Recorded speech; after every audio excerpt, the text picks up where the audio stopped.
What could be the potential benefit of Gen Xers learning to lean into NVC practice? Answer the question of how this best serves, or what Gen Xers could hope to really take from it, is I really need it to be clear that if you never opened your mouth, ever tried to implement NVC in a acknowledging another or even in an expressing yourself way, if you just do self-empathy, if that was the only thing you took away from NVC, you would already be winning. Because we are in spaces where we are not only caring for aging parents, but we are caring for children. We are stuck in a history of less technology into Uber technology, of less connectivity to Uber connectivity. We are living the both and of that experience. And so finding a way to just calm your shit down, to just acknowledge all of that overstimulation. Welcome to the Gen X Shift podcast, a show for Gen Xers who are navigating some pretty tough transitions and aren't sure how to move forward. I'm your host, Michele Walter, proud Gen Xer, former lawyer turned entrepreneur, huge Jason Momoa fan, and margarita snob. And I've navigated a lot of transitions in my life, from losing my mom suddenly to a heart attack to starting my own business. But I often did it all on my own because I was too stubborn to ask for help. Now I'm on a mission to give actionable strategies to other Gen Xers so that they can find the confidence, courage, and clarity they need to make a shift. So let's rock and roll. Hey Gen Xers, welcome back this week for what is sure to be a mind-blowing conversation. I'm sitting down this week with my friend and fellow co-conspirator in the Co-Conspirators Lounge with Maisha T. Hill, Jen Gergen. Jen is a guide for nonviolent communication. Now, what the hell is nonviolent communication, you may be asking? That's okay. When I first heard of nonviolent communication years ago through my mindfulness program, I had the same reaction to what it's called. Jen and I get into in the episode why it's called nonviolent communication. You can also call it compassionate communication. Don't get hung up on the term of nonviolent. The reason I wanted to bring this conversation and drill down on this topic of nonviolent communication is that I have personally found it to be fundamental in how I have learned to communicate in more supportive, authentic, connecting ways with myself and with other people. Now, why is that important for Gen Xers? Why should you give a crap about this episode? I'll tell you why. Because all of the transitions, shifts, and bigger changes that you are going through in life all can benefit from learning how to get in touch with your feelings, with your needs, and with the requests that you want to make of yourself and of others. So, for example, if you're in a challenging situation with a parent who you're trying to talk to about maybe not driving anymore because they've gotten older, or maybe you are considering moving your parent into an assisted living facility or a retirement home, how you can have that conversation? Have you even thought about how you want to have that conversation? When you can come at your communications through the lens of nonviolent communication, you start to think differently about how you want to have these very important life conversations, or even just smaller conversations on a normal daily basis. You've been arguing with your kid about getting their college applications filled out, or what time they're going to bed, or them staying out all night partying, or they're maybe out doing some fuckery at night, getting high, getting drunk, and they come home and you start yelling at them. Maybe you want to think about how you could have that conversation a little bit differently. Nonviolent communication is a fundamentally profound way of understanding how we can move through our life more connected to ourselves and more connected to other people, because the invitation is to connect. We are disconnected from ourselves and from other people nowadays, and that fundamentally impacts how, if at all, we are navigating these big changes that we're facing in life. Now, let me say, nonviolent communication is a practice. You are not going to listen to this episode and walk away and automatically know how to go have a conversation with somebody. I have been working through nonviolent communication for the last few years. And I still feel like, as Jen and I talk about on this spectrum, I'm a toddler. I am just learning how to tie my shoes when it comes to nonviolent communication. Jen has been practicing since 2008, and she will say she is still learning that growth edge, still learning how to practice. But the benefit, if I can even say that, of learning how to lean into nonviolent communication is that your conversations, you will notice, start to change.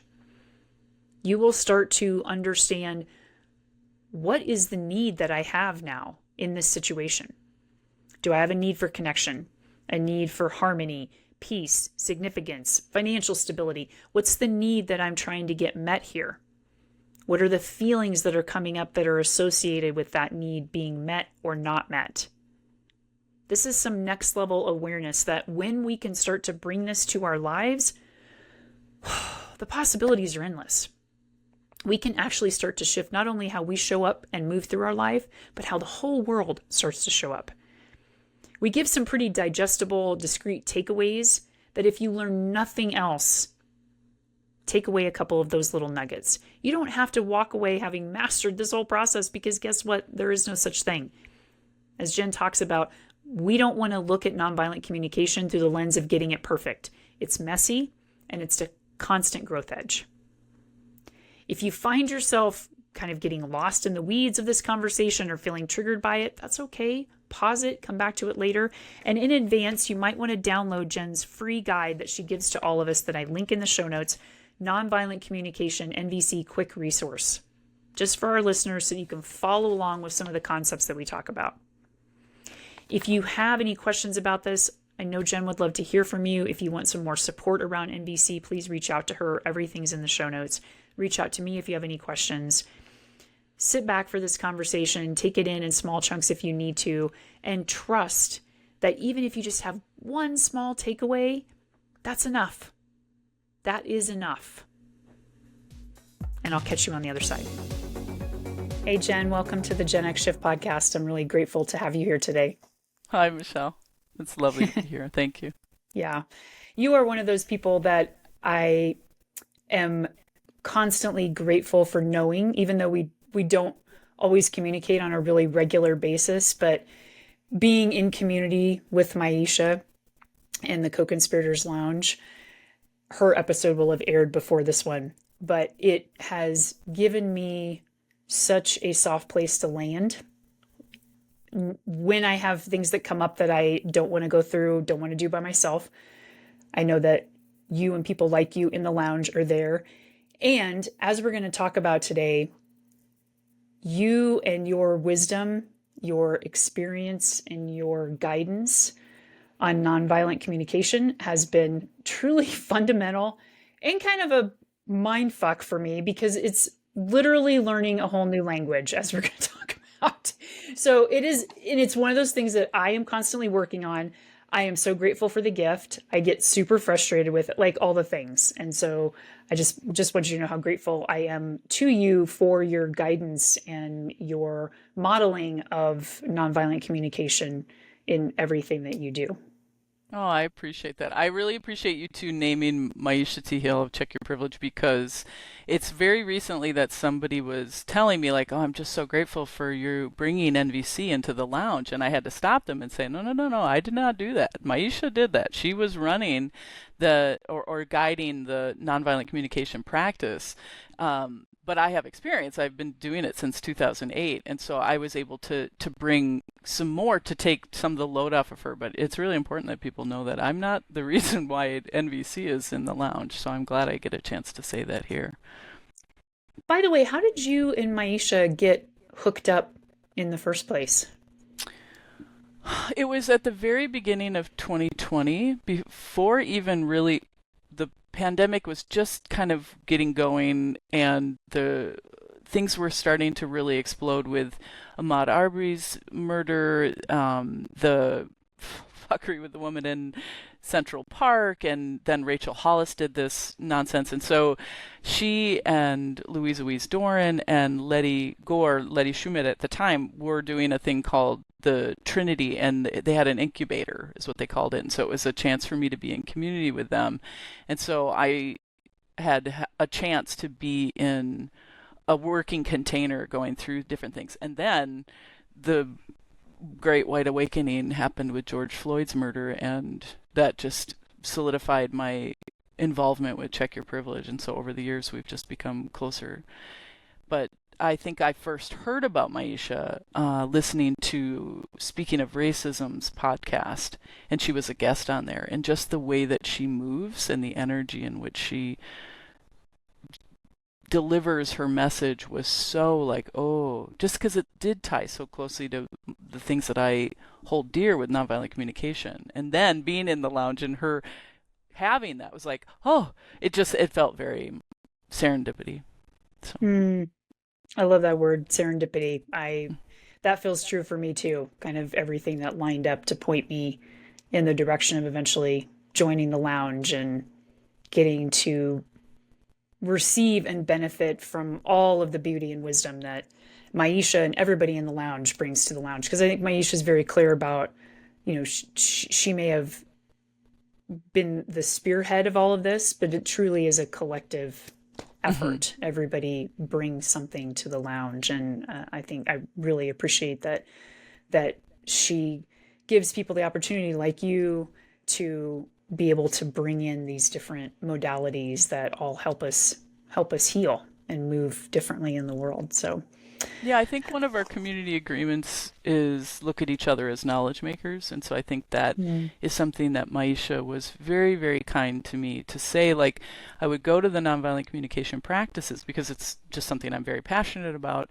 And she quickly learned that she could count on me for role play because I have experience. And after a while, she was like, this is your sphere of genius. I think you should be guiding the sessions, because I can lean into that movement builder role of, this isn't me guiding people on liberation work or learning about anti-racism and anti-blackness. This is about bringing a skill and applying it to the situation to give people more fortitude and resiliency in the work. And so it's kind of a constant battle for me to keep recentering people of the global majority, our LGBTQIA+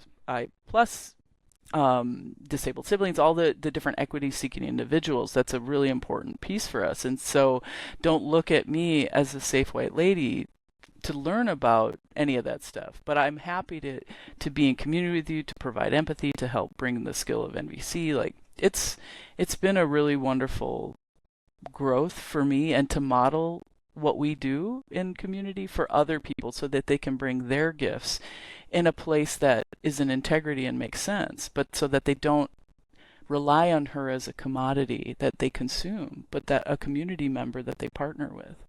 Yeah, that's powerful. A community member that they partner with.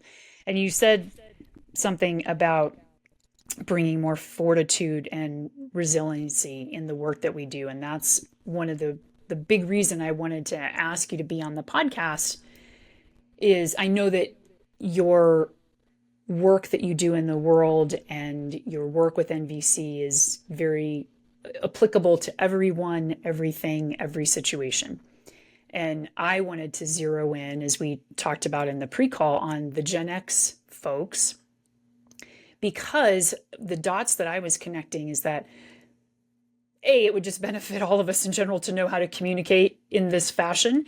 And B, it is especially supportive, I think, for Gen Xers who are moving through various transitions in life right now. And we're going to hopefully have a chance to role play a couple of scenarios.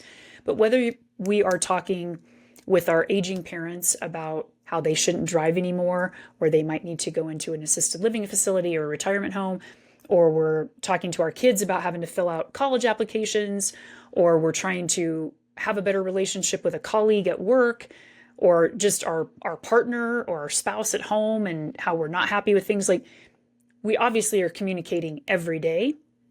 And I don't think we think enough about how our communication is relevant to our needs, to our feelings, which we're going to talk about, and to how we develop relationships and to how we can actually facilitate some of the shifts that we want to facilitate in our life that will benefit us and that will benefit others, and how relevant communication is to that.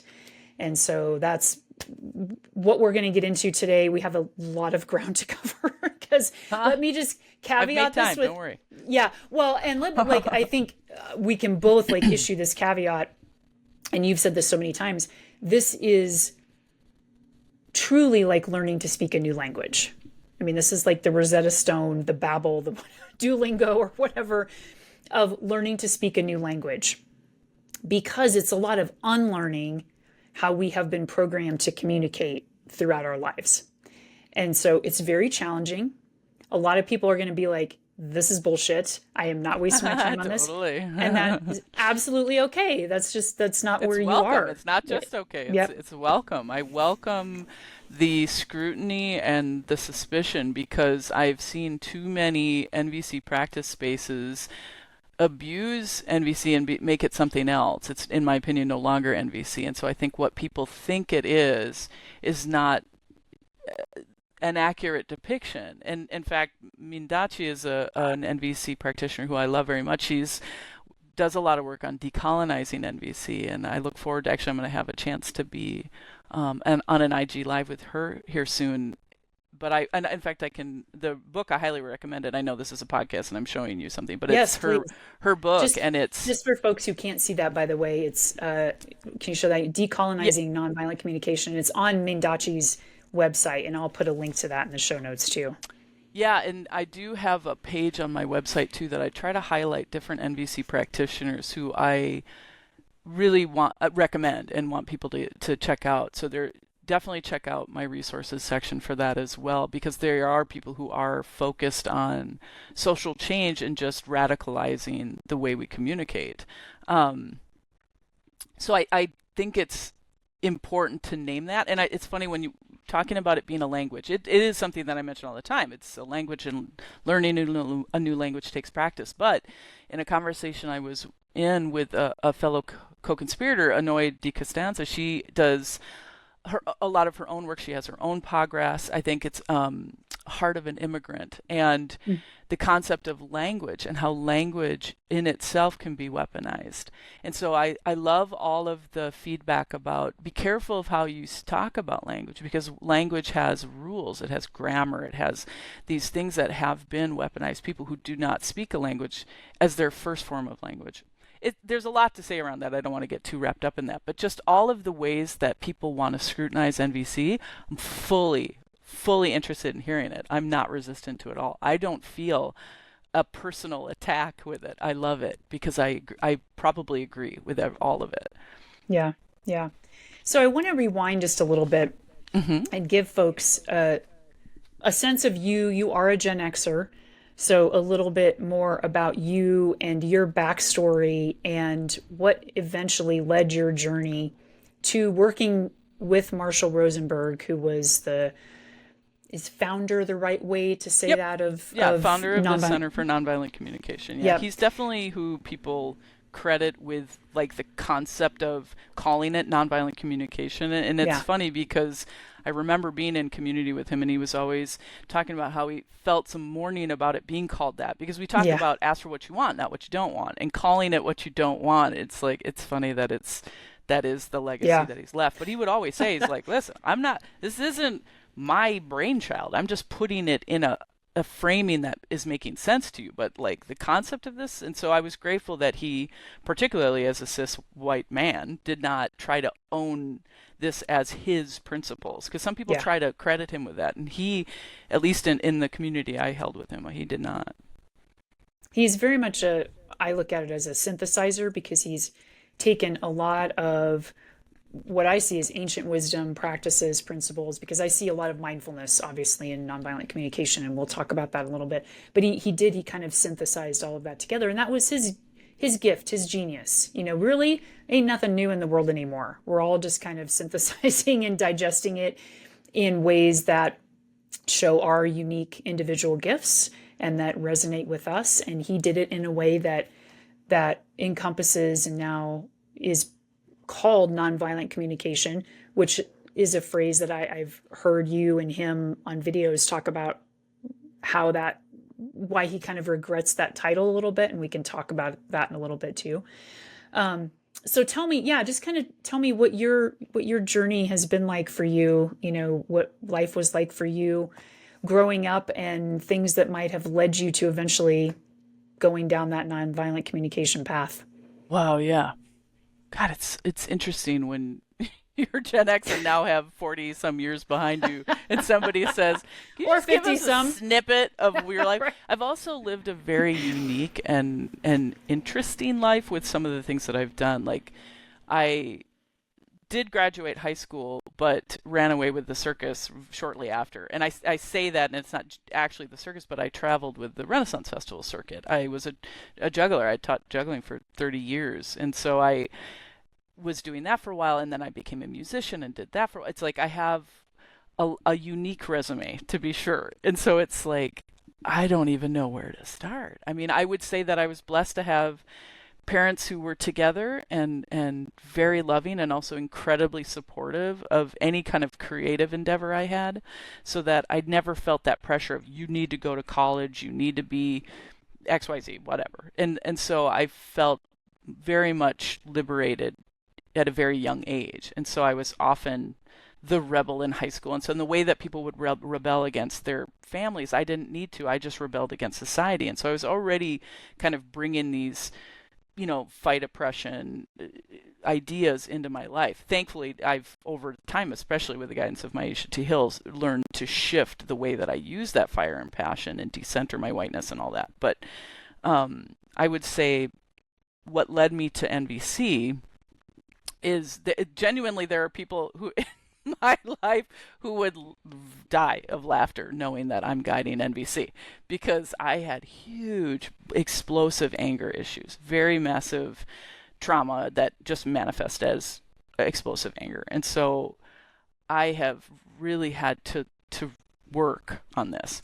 And then also the skill of presence that is so important to NVC. So the way my brain works, or my neurodiversity works, is that at any given moment, I've got 50 things on my brain. It's very, very hard for me to quiet them, to be focused. And so the concepts of meditation and mindfulness that you know so well, I need also to practice those so that I can be present with people and not be thinking of these 50 things. So often I have to be doing something with my body or creating art while I talk or listen so that I can actually find the present, so that part of my brain can be tied up doing something else. So there are a lot of things that did not come naturally to me, is where I'm going with this. And so my dear friend and fellow bandmate, it was a massage therapist. She did Feldenkrais and all these unique modalities. And so she was always moving in circles where there was just a lot of healing going on, right? And NVC often just shows up in those communities. And so she learned about Marshall and that he was going to be in our area, and I had no idea what it was, but we went, and it was like, it struck me like lightning that it was like this, because so many concepts about anger management and all that was so much about calm down, and like suppressing it rather than transforming it. And NVC is so important to acknowledge what is alive without judgment. It's just being present. And so it was a chance for me to be this angry mess, but also move through it rather than just suppress it. So it spoke to me very quickly, and I was able to take several workshops with Marshall when he would be in town. So that's my journey in a very short nutshell. There's more. I don't know. What else you want to know? Beautifully described. I want to come back to a couple things that you said there, just sort of from the Gen X perspective, is because I think so many Gen Xers, myself included, do relate to the concept of being a rebel. And let's face it, every person of every generation has a rebellious notion that they can relate to. So it's not exclusive to Gen Xers, but that's who we're focusing on. And what was interesting, as you were talking about being a rebel against society, is that I think for a lot of Gen Xers, there was the opposite experience where we weren't, I'll speak for myself, weren't really encouraged to embrace that creativity, that I certainly did not feel liberated for myself growing up in the kind of culture and environment that I grew up in. And so I just find it really powerful or inspiring, I don't know if those are the right words, to hear you throughout your life to have felt like you could authentically lean into more of who you were. That's what I was hearing. I don't know if that feels true for you or not. I was just sort of thinking of my own experience of how I feel like I didn't really get to feel like I could authentically lean into who I was until even a few years ago. So I don't know if that feels true for you or not. No, it is very true. And that's like why I do credit so much to my family, because I think it did give me the opportunity to be brave enough to be who I was. Because I definitely was very outcasted in high school. You know, I was out. I had I identify now as omnisexual, but at the time, the words that were available to us as Gen Xers was bisexual, and I had a girlfriend in high school, and it was in an area that was not accepted. And so, while my family wasn't necessarily aware of that and super supportive of that, they instilled in me a bravery to be myself against an onslaught of terror, frankly. And I felt I don't know. It's interesting. I'm struggling to find the words. I think I do credit the way that intersects, the way that my family was just loving and accepting of me, allowed me to be my full and self. So it's interesting. I don't know if it's a Gen X problem that the families were, you know, the latchkey kids, all that, like that they didn't have enough interaction with family to get that kind of support. And I was lucky to not have that experience, or what? I don't know. Am I answering your question? I feel almost like I'm off topic. Absolutely. Like, again, I think there's so many side trails that we could take here, because oh my God, I think it from a Gen X perspective, and I was talking with Maisha about this the other day, actually on our recording, that every generation continues to lean into liberation, right? So for me, my parents were boomers. And so they were carrying over all the patterns of behavior, all the trauma, all the conditioning, all the messaging that they got from their silent generation parents. And it starts to dissipate with each generation a little bit. And still, you know, my boomer parents definitely did not practice nonviolent communication. Definitely grew up with a lot of violence. And when I say violence, and this is a term that I want us to define in the context of nonviolent communication, when I say violence, I mean my parents yelled at each other a lot. They weren't physically abusive to each other. There was a lot of verbal abuse. There was a lot of yelling at me, at my brother. My mom would slap me. My dad never physically disciplined us, but my mom definitely was one. If I was crying, she would say, "I'll give you something to cry about." And if I didn't stop crying, I would get slapped, thinking that that's going to make you stop crying, right? There are people who obviously had more violent situations growing up in their life. The point of that is that I think as Gen Xers, a lot of us were at the receiving end of the trauma that our boomer parents hadn't ever been able to process through. And so everything just keeps getting passed down generation by generation. And so I think for us as Gen Xers, and then for the younger generations of millennials and Gen Z, you know, everything just keeps kind of hopefully bending more towards liberation. And I think that nonviolent communication plays such an important part in that. So let's just start right there with that phrase, nonviolent communication. Well, actually, let me pause you, because I want to go back one step. I want to call out that idea of with each generation it gets better, but with effort, right? I think people like racism are waiting for it to die out, and we've seen very clearly that it doesn't die out. It continues to be passed on, and so the trauma will continue to be passed on until we put the effort into actually healing that generational trauma, which I'm sure you talked about with Maisha, because she's such a guide and leader in that concept. So I don't think that it's just a matter of waiting it out, right? We are culpable to our healing and the healing of next generations. Yes, a very good point. It's not that it doesn't just gradually dissipate on its own. It's because people in each generation have been putting the effort and intention into their own healing and then collective healing as a result too. I feel while it is not I don't mean to paint a very perfect picture of the communication that I've had with my family, because they also were boomers and were doing the best with what they knew. And so it wasn't always great, but my mother worked very hard to not pass on a very violent childhood, verbally and in other ways. I'm very grateful for the deep and powerful effort that she has put into ensuring that she didn't pass that on. And so this is just my chance to say that publicly. Thanks, Mom.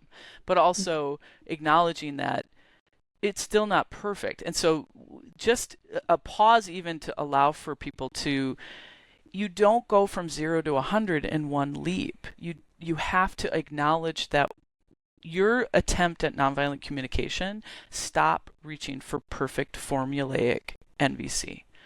It is the energy and the intent you put into it is so much more important. And of course, in activism work, we learn a lot about there is a huge leap between intent and impact, and we have to be mindful of our impact, but we still acknowledge the intent, right? And so I acknowledge that my mother, in whatever our communication issues were or are, there is so much intent to not do what her mother did. And I have to find some awareness and just compassion for that. So that Absolutely. I just wanted to stop on that. But please go ahead and ask your question about NVC. Yeah, what was my question? Oh, how do we define? I know the way both of our brains work, we could go down like twisty-turvy, switchback conversation. I told you 50 things I need to give in time. Same. Help keep me on the tracks, friend. Actually, I do want to come back to that just real quick, because that was the other, I thought, really fascinating thing you said, is that you seem like you have now at least an understanding of how your body wants to move, how your mind wants to move, how you want to move. And I think there are a lot of, and again, just focusing on Gen Xers, a lot of Gen Xers who have probably had ADHD for a long time, other different neuro abilities for a long time that are undiagnosed. Yes, and that we certainly were not being encouraged to embrace or get curious about. In fact, we were often reprimanded, punished in school, punished by our parents by not being able to sit still, not being able to do things the way the school system did them, all of these things. And so some of us are awakening to that now later in life and trying to find ways for our nervous systems to be able to move better in the world. So I just wanted to ask you, do you know at what point did you start to become aware of, my nervous system, my neuro abilities are different, and so I need my body to do some different things? It's funny. I would say since my journey with Check Your Privilege, I don't think I've really been able to acknowledge it with, I don't want to use the word compassion, just with awareness, just to slow down enough to even go, oh, that's what that is. I really do think it's pretty recent. And that's interesting to me, because I would have considered myself somebody who prides themselves on being very self-aware because of the work that I'm trying to do with NVC. I mean, so much of NVC is self-awareness and recognizing I do not know how to get into my body still. And I'm grateful for the guidance with Michele and other somatic practitioners to really try to connect to my body, because that is such a body awareness thing. And I would say recently. Yeah. And it's an important piece of NVC, which we're going to get to, that connection to your body, to the feelings. So, okay, so let's start to move slowly and intentionally down the NVC path, because again, there's a lot of ground to cover, and I want to be able to give people not only a better understanding of what NVC actually is, but also the framework, the intention, as you said, behind it, and what the benefits, why would we want to communicate in this way, and give people some digestible takeaways that they can use to start right away, understanding that this is a practice. It's not something you're going to perfect tomorrow or even a year from now. So I'm still learning. It is a constant, just like mindfulness, it is a constant practice. So let's start with that term, nonviolent communication. Why is it called that? What does it mean? Yeah, I mean, we kind of touched a little bit about that on it being unfortunately called that. It probably would have been more accurate to call it compassionate communication or empathic communication I've heard some because, people refer to it as that. Yeah. yes, and I think the concept is there is language that is life alienating and there is language that is life affirming. So moving through a process, you find like not this. And I don't know if you want to jump into that quite yet, but that you're trying to evolve from this kind of life alienating way of speaking into a more life affirming. So like NVC is both self connection and empathy for another's experience. It's about, we've talked about this, building capacity for presence and like an honest expression. So it's also really important to say it's an embodied language. So it's not so much about looking at this as a tip or a tool or a trick that you apply to a situation, but it is like a way of being. And so it's an embodied language that's going to result in an empathic connection to the feelings and needs in yourself, but also in another. So it's not about seeking to intellectually understand or change the feelings. So a lot of times empathy, I think, is misunderstood as something that's supposed to make you feel good or feel calm or feel better. And that's a beneficial byproduct that might happen, but it is not the goal. The goal is simply to find the presence and awareness of what am I feeling? What might you be feeling? And you're feeling something, pleasant or unpleasant, because you have needs that are met or not met. And so finding that connection to yourself, to another, and then our universal human needs that we share. And so when we have that feelings awareness and good needs consciousness, that's when we're developing strategies together that get everybody's needs met. And that's where we take collaborative action for change. One way that I've heard Marshall Rosenberg talk about what he meant by the word violent is that it's not necessarily what we think of when we think of violence, in terms of what comes to mind when I think of violence. I'll just speak for myself, as something physical, verbal, like a real assault. And it can be that, as well as a manipulation, like an intent to manipulate. Yeah. And that's what he was sort of getting at with the word violent, is recognizing that a lot of times how we're moving in life and how we're communicating is with the intent to manipulate, for better or worse. And one of the things we'll get to is that sometimes with compliments, we're trying to manipulate.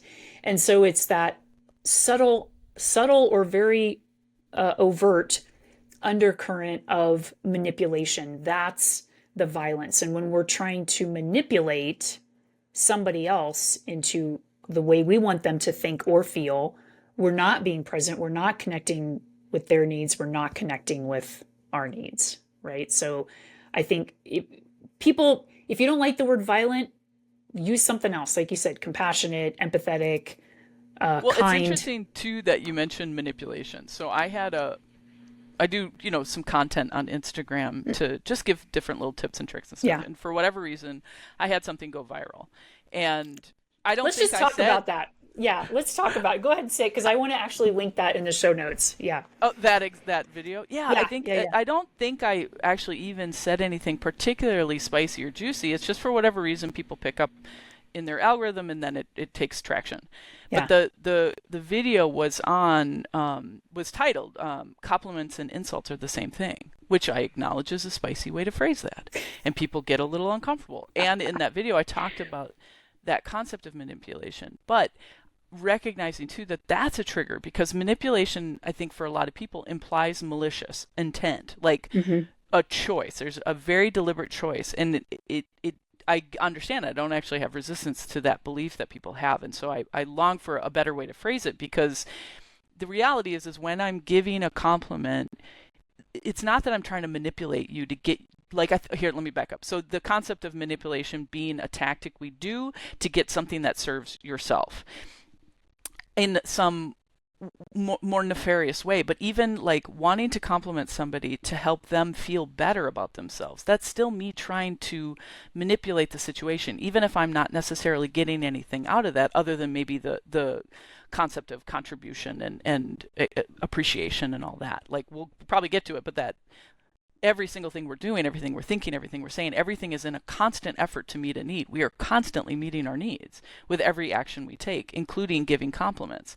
And that idea of that being an I statement, right, is that even when I give you a compliment, that it's still serving me. And so if I can figure out a way to give you a compliment that speaks truly from an I statement of how I'm impacted and not telling you about you and who you are and what you are. There's so much to say around that, and I'm going to go off on a tangent, so I'm going to rein it back in.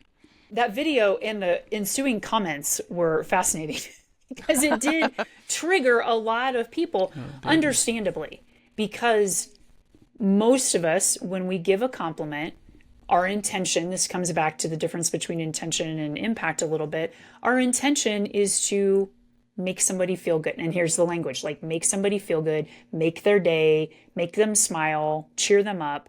And I think personally, part of that comes from our culture of wanting to fix people and us not being comfortable with people potentially having a bad day or being in a bad mood. And so us feeling like I need to make them feel better, right? And so that's what was really triggering, it seemed like, for a lot of people watching that video is, well, I'm just trying to like spread good in the world. What's wrong with that? You're telling me that I'm insulting somebody by giving them a compliment. So let's take an example of that. Like if I say to you, Jen, I love your scarf. That looks really good on you.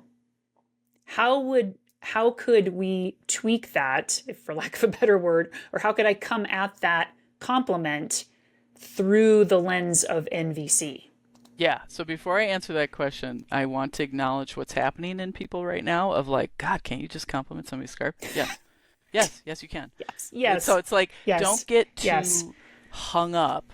Because that's the other thing that happens as people start to learn NVC. You start to become aware of all of the places that you are, quote, violent. It's like, no. Yep. Sometimes it's okay to just say that.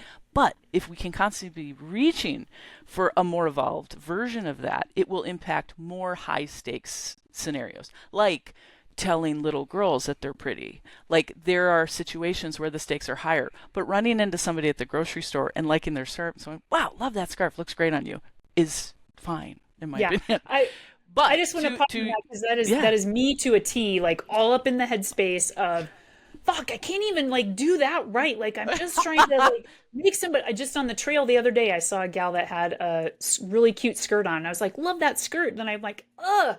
But the point is, and let's like again sort of set expectations for people.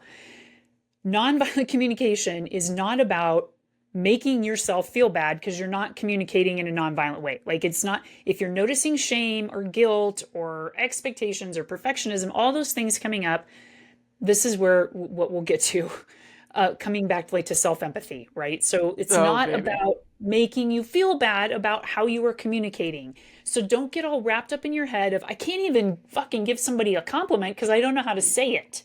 Right? Like, I don't know how to do the words. Yes. So just give that compliment. That's where the authenticity is so important, is just be in authenticity. Whatever it is you're saying, if it's coming from an authentic place, that's better than whatever perfect NVC you would give. So let me just explain too that there's a lot of iconography is the word I want, I think, with NVC, where you see a lot of giraffes and you see a lot of jackals. And so just if I mention giraffe or jackal, that's this idea of giraffes come from this life-affirming way of speaking and jackals are life-alienating. And the choice of using a giraffe is because it has the largest heart of any land mammal. That's why the giraffe is so commonly associated to NVC. And so an NVC visionary and practitioner who I love very much is Mickey Koshinen, and she does a lot of work around naturalizing NVC because it can be. Can you spell her last name? I will, yeah. Kashtan. Koshtan. Okay. I think I did that right. And she's also linked in my resources. But she does a lot of work around naturalizing the language because she acknowledges it's very stilted. It can be very formulaic, especially as you're learning it, and to try to reach for ways to naturalize it. And one of the things she says is messy jackal will always be, messy authentic jackal is better than perfect giraffe. Because if you are just trying to game the formula of NVC, then you're no longer actually using NVC. So yeah, I definitely love the focus. We're taking a moment on that of just relaxing the perfection of this. Yeah. But let's go back to what you were mentioning about using this example. I do like that you picked something easy because I think people go on a scale of 1 to 10 in intensity when they're practicing. And if you go above 5, you become so dysregulated that you can't actually integrate the learning. And so it's okay to reach for things where it's like, oh, God, isn't it okay that I just say a scarf? Yes, it is. And it's a great place to practice. So we practice formula, but we don't live formula. Okay. So a way to say, let's see, to transform what you said about, I love your scarf, that looks great on you, right? That was what you had said. Mm-hmm. And so rather than telling them about them, who they are, that you look good, figure out what need is being met. Why are you feeling inspired to say, I love that scarf? So looking at a needs list, you could even just pick beauty. I'm enjoying aesthetics. I like the aesthetics. So I don't mind that we're focusing on the fact that it's pretty and the fact that it looks good on them. So I'm perhaps a need for discovery or inspiration, that I so appreciate how that scarf looks on you. I'm excited to go back to mine. I think I've got one that's going to look great on. So it's just something where you can show them, I'm inspired by how you look today, is a way you could shift it easily. Now I'm shooting from the hip here, so I'm not sure it's a great example, but can you think of an example that you would transform it now that I've kind of given you a little bit of that format? Well, I'm thinking of the gal I saw on the trail the other day who had on a very bright, happy trail running skirt, like the skirt with the shorts underneath. Yeah. And so not beating myself up, not blaming myself for what I said in the moment, but reflecting on that and connecting to, well, how did I feel that motivated me to want to say that? And how I felt was, I felt happy because I felt like her skirt was conveying happiness, fun, frivolity, on the trail. And so that's what I was really picking up on. Now, what I say to her, your skirt conveys happiness and frivolity for me. No, because that's, like you said, naturalizing the language. So I could next time say something, and this is where, again, like, this is a practice and it's hard to do on the fly. So just my intention would be, this won't be correct, but I'll just throw it out there that I see the woman. Get correct out of your head. You're still in a binary of right and wrong. I'm in lawyer mode, which, by the way, trying to teach a lawyer how to speak nonviolent communication is like, I don't know, like trying to teach a baby to run before they even crawl. It's just, yeah. If the legal profession could learn NVC alone, that would just be a game changer. A more, a fulfilling way, something, I'm trying to think of the word, that something I would say to her, oh, I feel really happy seeing your skirt. It would be something that's, something like that. That's again, that's messy, right? Like this, we're doing real time. Like how freaking. It's only messy though, because you're just not in that embodied place with it. Right. You're still, there's a disconnect or the hose, right? Gen X, right? We all can picture the green hose that you kink, and so it's like you just have a kink in your hose right now between your heart and your head, and you're getting hung up on the kink. So you could just say like, wow, that skirt is bringing me so much joy today. There you go. I so enjoy how that looks on you. Yeah. That's the other thing. You can still give them the compliment you want and still share, like, I'm enjoying how that looks on you. My need for beauty, that we would never say it this way, but my need for beauty is met looking at how that skirt looks on you. I'm enjoying that. Enjoy is a great way to convey the feeling. And that's my quote problem, is it's the disembodiment or the disconnection from my body, which, hello, most Gen Xers, disconnected from how we're feeling and what our needs are, which we're going to talk about. And therefore, I often lack the language.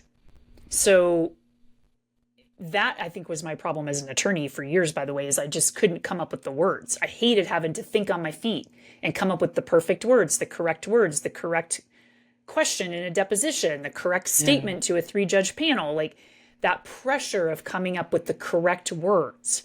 And so translate that into real life, or seeing somebody on the trail, not being able to identify the words that match what I'm feeling, and not even being aware in the first place of what I am feeling.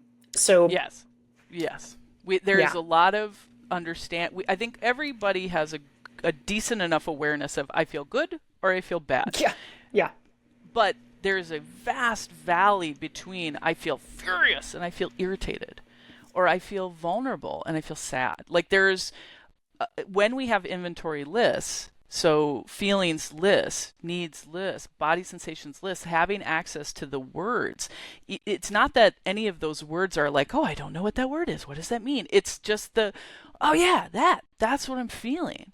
And giving ourselves those resources, those aids, because even after all this time, I still use lists. Like it is wild how many feelings words for pleasant and unpleasant there are. It's wild. Yeah. And it's very, very helpful because they directly connect to the need. I feel pleasant or unpleasant things because I have needs that are met or not met. Mm-hmm. Yeah, and that's so two things with that. First of all, in the mindfulness world, because especially Western people and people in the United States have such a hard time connecting to our feelings, what we teach is that if you can simply identify pleasant, unpleasant, or neutral, like apathy can be neutral, right? Then start there. Start getting curious about, do I feel pleasant? Do I feel unpleasant? Do I feel neutral? Second thing, you mentioned resources. And so as we get into the nitty gritty of this, I want to refer folks, and this is going to be in the show notes, your amazing, beautiful, very informative, very visual guide called Nonviolent Communication NVC Quick Resource for listeners of the Gen X Shift podcast that you've prepared just for our listeners. Yeah, I just made it for you guys. So this is a fabulous resource that I encourage everybody to print off, keep in your journal, keep in your car, keep in your purse, like wherever, keep it on your phone, because it walks us through the process. It has the list, you mentioned lists that we're going to talk about of needs, of pleasant, unpleasant feelings. And so this is your like comfy blanket to use. Maybe pause the video right now, audio, and go print this off or pull it up as we're walking through this, because this is going to be a great resource for folks as well as your website. So let's start to walk through the framework process of NVC. And again, for folks to follow along in the guide as we're going through this. But what is the framework? Is that even the right word to use for NVC?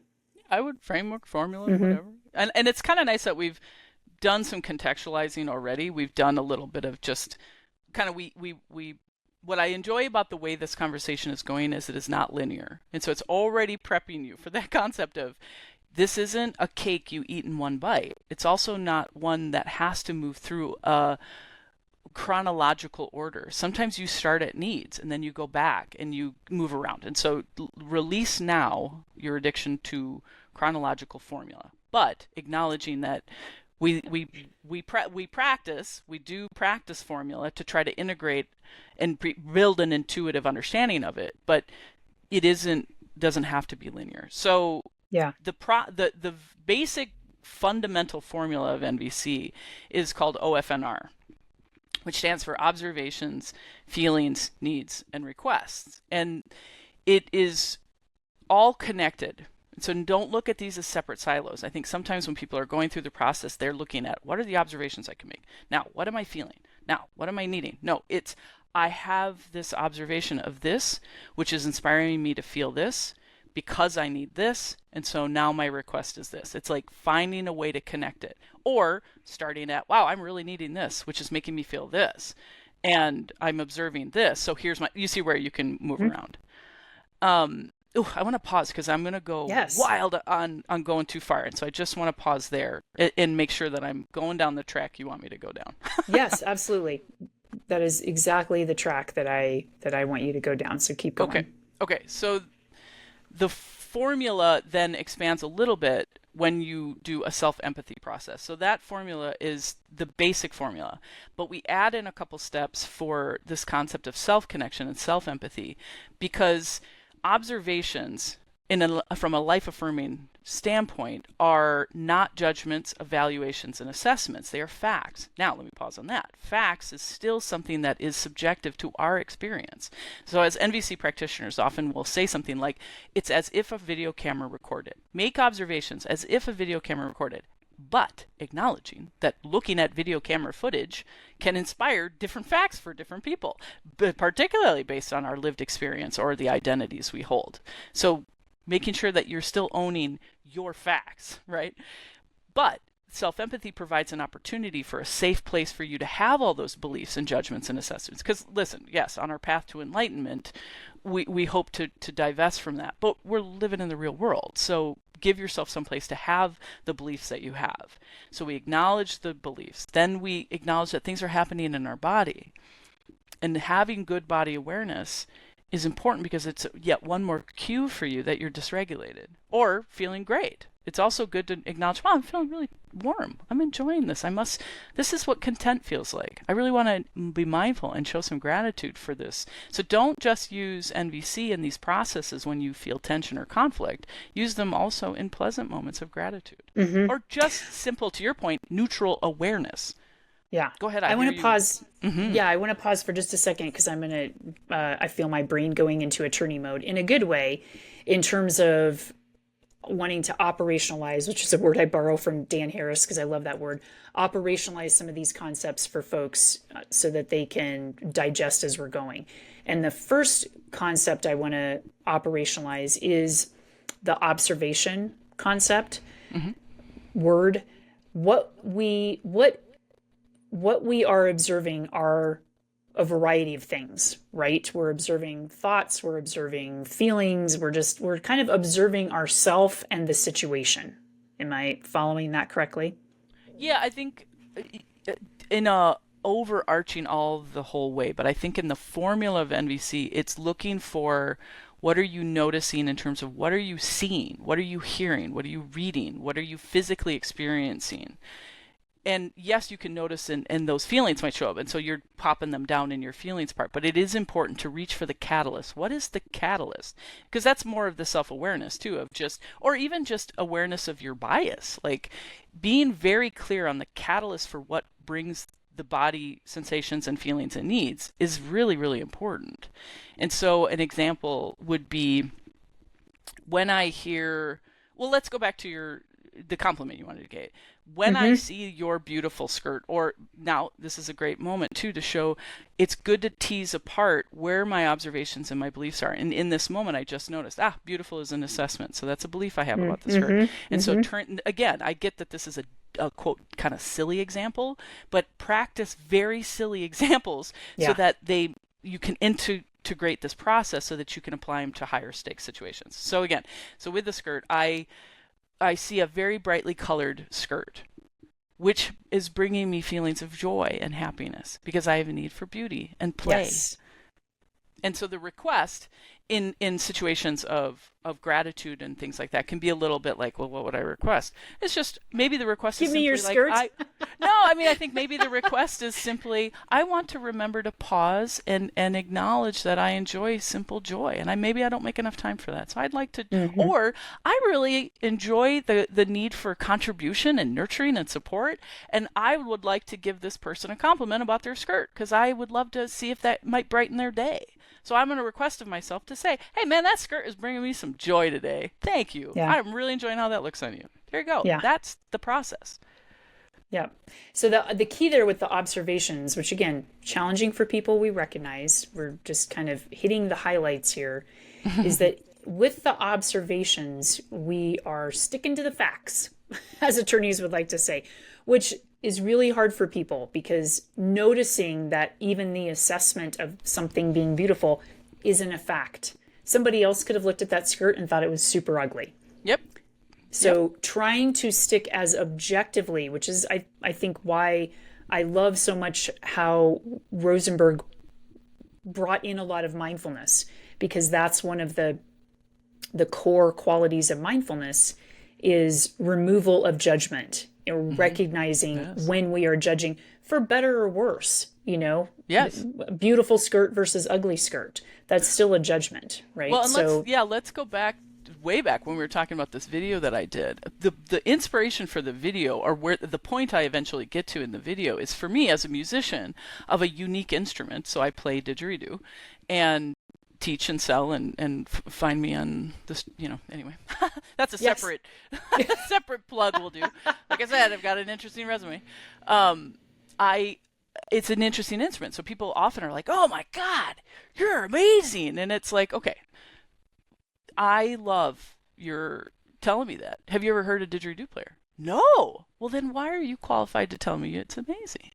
So your assessment of me being amazing, because I'll tell you, for as many people who tell me I'm amazing, I get that many more who tell me I'm awful.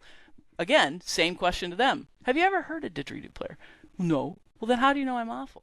Like, it's like acknowledging that other people's assessment of me is not fact. It does, me being an amazing didgeridoo player or an awful didgeridoo player is not even in any realm of reality. So what I would prefer from the person telling me, "Oh my God, you're amazing," is if you could tell me more about you. Wow, I am so inspired by the sound. It is so deep and bringing me all this just. I have all this weird instruments at home that I don't know how to play. Now I feel inspired to, I mean, whatever. I'm shooting from the hip, but you hear me, like, I want to hear about what's alive in you, and you're not telling me what's alive in you. You're telling me about me. You're assessing me. I love that example because it reminds me, I've heard Marshall Rosenberg talk on some videos about how once you learn NVC, learn this process, the observations, feelings, needs, request, learn and get curious about observations and sort of sticking to more objective views, stories, not even stories, facts. You won't take anything personally anymore because you will realize that everybody is operating under their own stories, their own beliefs. And so it's really a beautiful invitation ultimately for learning how to, even if somebody gives you an insult, to not take it as an insult. Yes, to not take it personally. He would also say that anything anyone is ever saying to you is some version of please or thank you. Doesn't matter what it is. Doesn't matter what's coming out of their mouth. It is some version of please or thank you. And why is that? Because we are either using suicidal strategies to get our needs met with the language we're choosing to say please for something, that I'm longing for something, there's a need that I want to be met, or I am showing gratitude for a need being met with a thank you. Yeah. It comes back to what you said before, and I really want to hammer this point home for people. Everything we do is done in some way to meet a need that we have. Yes. Whether consciously or unconsciously, yes. Going to the bathroom or giving a compliment or something else. Yelling at your kids. I mean, that's the other thing too, is acknowledging the preferences that you have to not do some of the things you do that you feel regret for is helpful to acknowledge that, well, what need was I meeting with this action? That's the point about the observation, that finding the catalyst that finally connects me to, okay, I was yelling at my kids. Or let's even back up on that. Here's more practice, is that's still kind of an evaluation. Yelling is, let's talk about tone policing of angry black women, right? Let's find a way of saying what we want to say, of saying the voice is louder than usual, or some language that can be received that isn't showing an assessment of what they're doing, but just reaching for a fact. So rather than saying you're yelling, saying your voice is a lot louder than I'm used to. Or that's something. A critical observation, that yelling is not a fact. I don't even, that word fact doesn't sit right with me for some reason. Me there's too. Some subjectiveness in yelling, because what's yelling for one person could be normal for somebody else. So focusing on, how is that landing for me? Because I notice that a lot of myself, because I'm very sensitive to sounds and to noises. And so if somebody is speaking louder, to me, it feels like yelling. To them, it could just be how they speak. Right. So saying like your tone and your volume for me sounds loud. It's particularly it's particularly important in situations where you might have two different people from two different cultures, or two different identities in the way that we move in our own spaces. Like it absolutely is relevant to learn how to deprogram assessment from the language so that you can make the requests that you want without the judgment, but also finding awareness of, okay, I'm in a situation where I can see that there are a lot of people, what feels like yelling to me, but they all seem to be fine. And so finding some self-awareness of, I'm uncomfortable, but I can be accountable to my own comfort. I don't need to, in the example of tone police this person, or I don't need to bring everybody to mind. Equity is an equality, right? And so it's like recognizing that I'm going to just remove myself from the space for a moment so that I can regulate and get back into some comfort or whatever. You see where I'm going with this? Yeah, I love that. Recognizing that you don't need to tell everybody to come to your level, that it's connecting to yourself, having that self-empathy, which we'll dive into a little bit more in a second. And being request able of to self and another, that request phase. It doesn't just mean what's a request I can make of somebody else. What's a request I can make of myself? Yep. To take care of my need in this moment. Right. So that was a little bit of a dive bomb on observations. Yeah. And so then next in the process, the formula, the framework is the feelings. So in the guide, and I want to refer people to this, there is, as I mentioned, a amazing list you have of pleasant feelings when needs are satisfied and unpleasant feelings when needs are not satisfied. So I think, as you mentioned before, like we don't want to pigeonhole these. So the feelings aren't separate from the needs. They kind of mix together. And so in the formula, it's observations, feelings, needs, requests. And sometimes it might be easier for people, as you said, to identify the needs first to get to the feelings.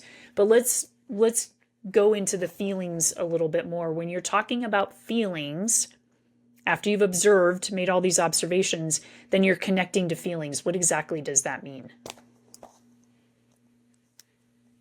Well, sorry, I'm pausing because I feel that like we also were talking a little bit about self-empathy, and so acknowledging that body awareness step that comes before the feelings or that directly connects to it.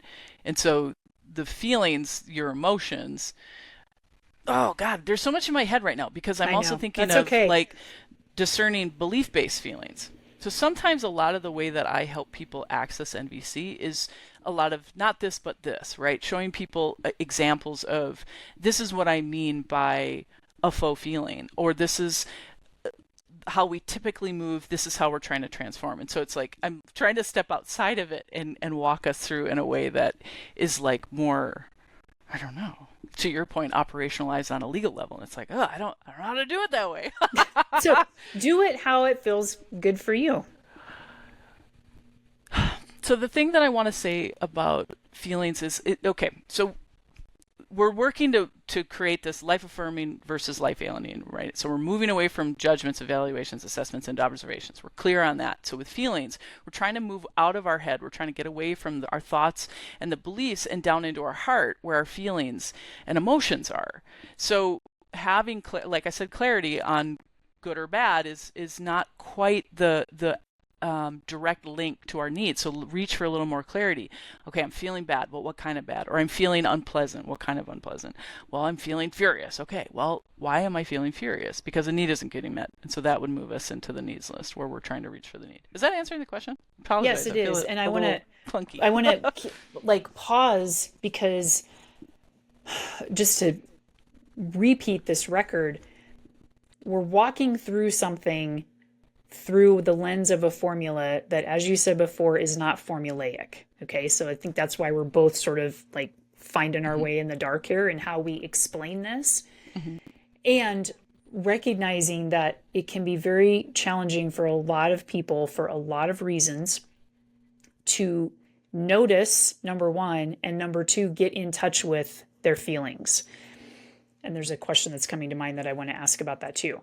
And so when I'm just going to speak about feelings from the mindfulness lens. When in my teaching training head, there is a difference between feelings and emotions. And the difference is that there are feeling states, again, coming back to everything has a root in being pleasant, unpleasant, and neutral, that those are three feeling states. So if you can at least identify those, great. And then from those feeling states come all the emotions, all the beautiful list of emotions. Like there's like hundreds of emotions, essentially. And that's where we get sort of tripped up, which is why your list is so valuable, because it gives people language for something that maybe they haven't been able to identify before.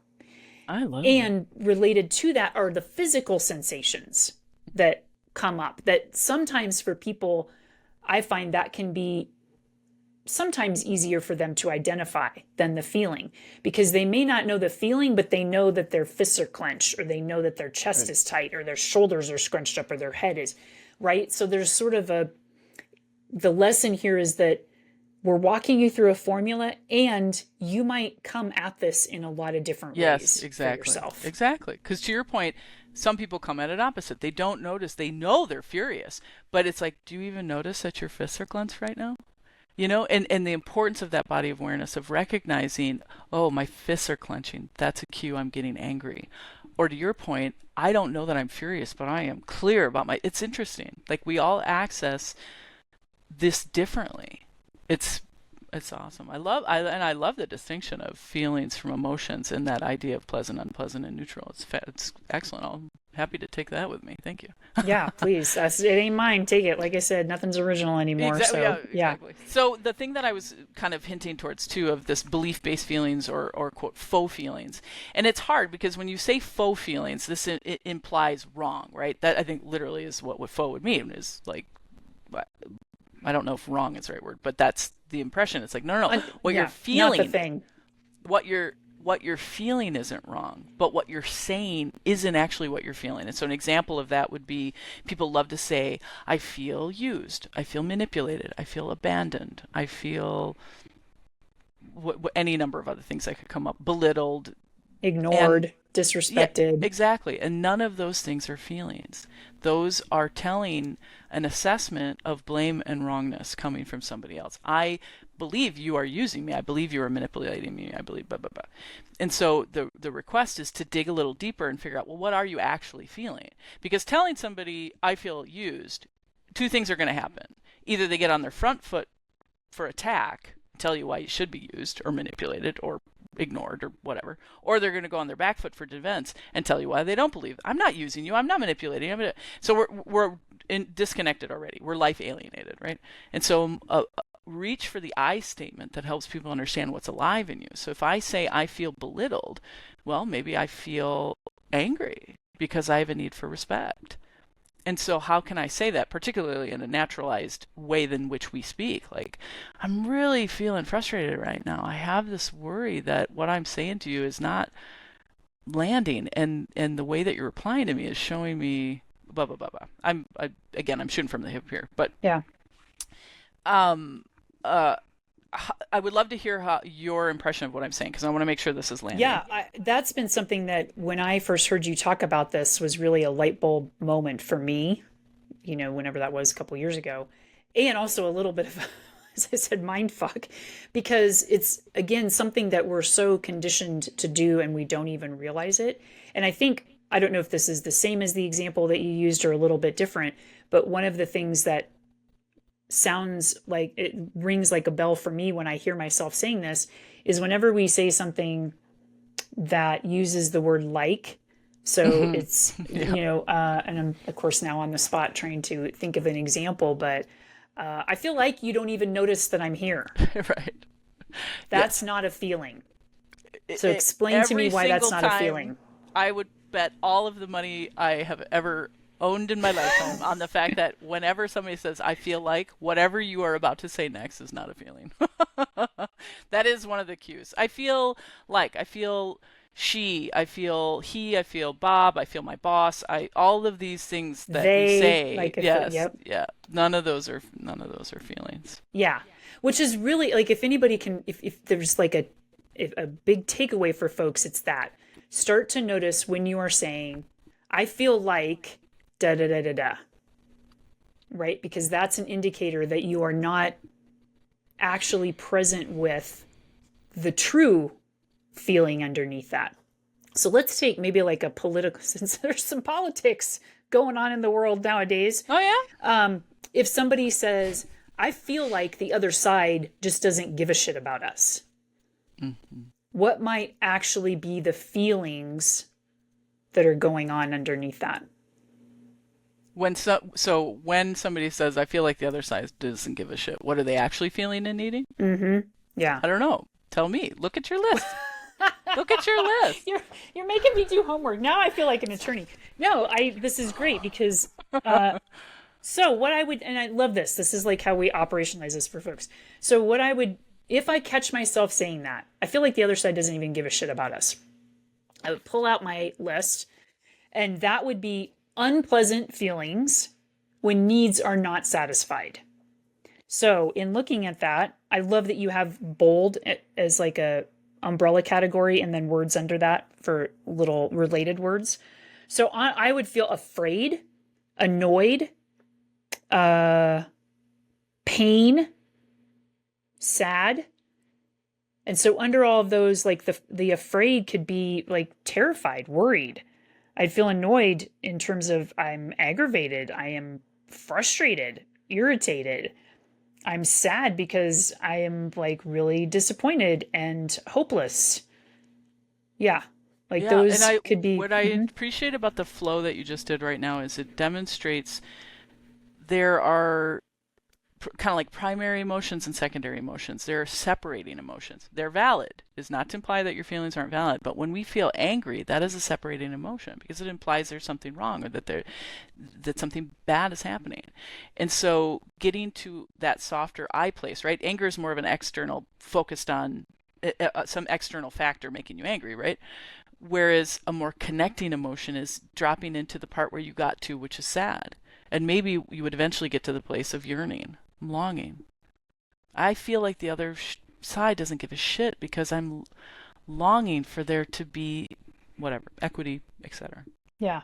Which that kind of gets to the needs, which at least in my mind, why I can't always tease apart. Maybe that's not the right way to say it. The feeling and the need. Sometimes for me, as I said, and sometimes for some other folks, it's easier to come at the needs first because in that situation, we could have a need for freedom, choice, balance, peace, harmony. And so if I have a need for, let's just say, harmony, and there's a situation where the other side is infringing on, and this is not, again, this is not not in line with NVC. I'm observing that there are some things going on where I feel like that need for harmony is not being met. It makes sense that I would feel sad or irritated, whatever it might be. Yeah, agitated. So that was kind of a clumsy way of walking through that. I do want to take a little side tangent because you mentioned anger. And I wanted to ask specifically about anger because a lot of people hear nonviolent communication and they'll think, oh, that means I just have to be a passive wimp. I can't ever be angry. Talk to me about the validity, the role of anger in nonviolent communication. Yeah, it's funny. It's like I often tell people, I'll teach you how to say fucking NVC. Like, yeah.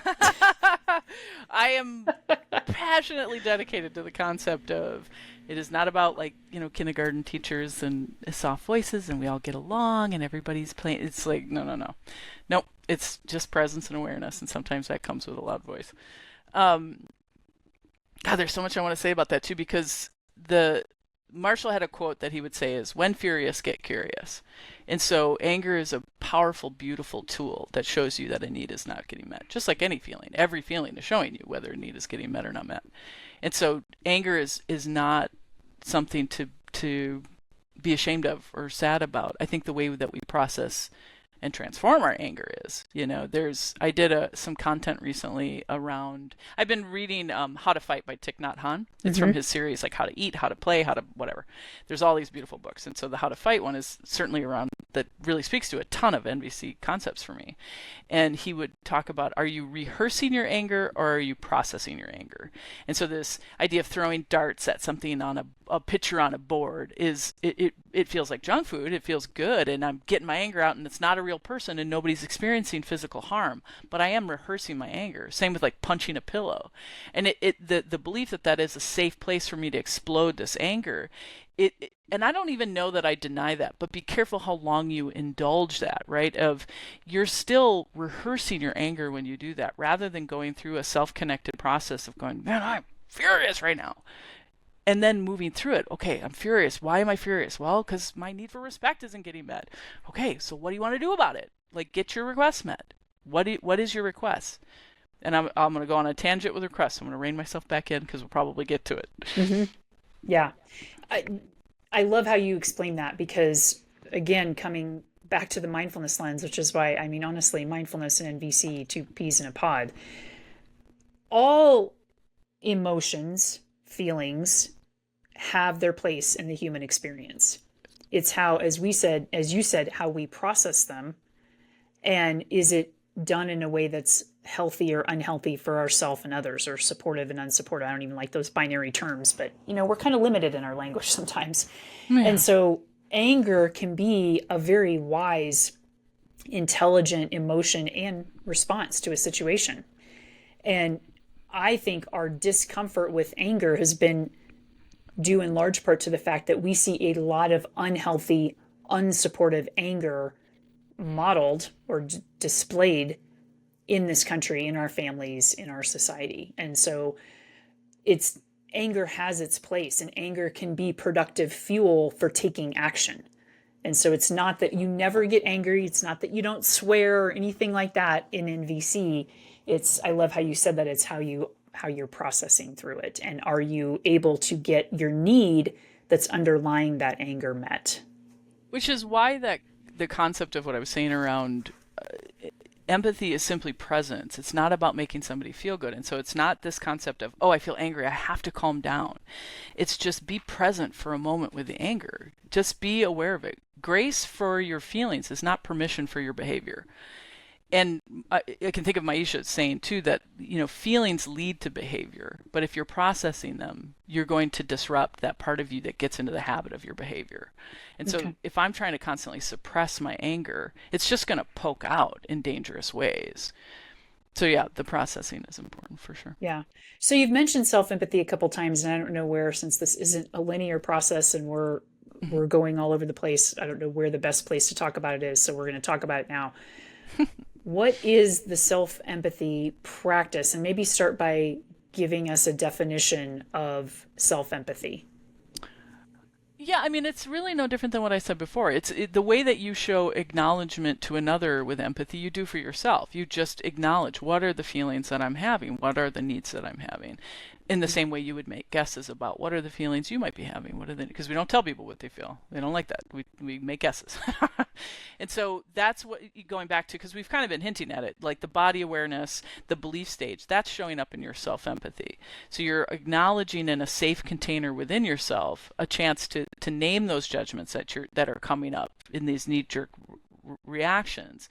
Rather than feeling shame about them, having a chance to look at them and process them and think, why do I have these beliefs? Have I been colonized to believe this? Have I been programmed to believe this? What is my evidence for this belief? Is this just somewhere safe for you to move through it?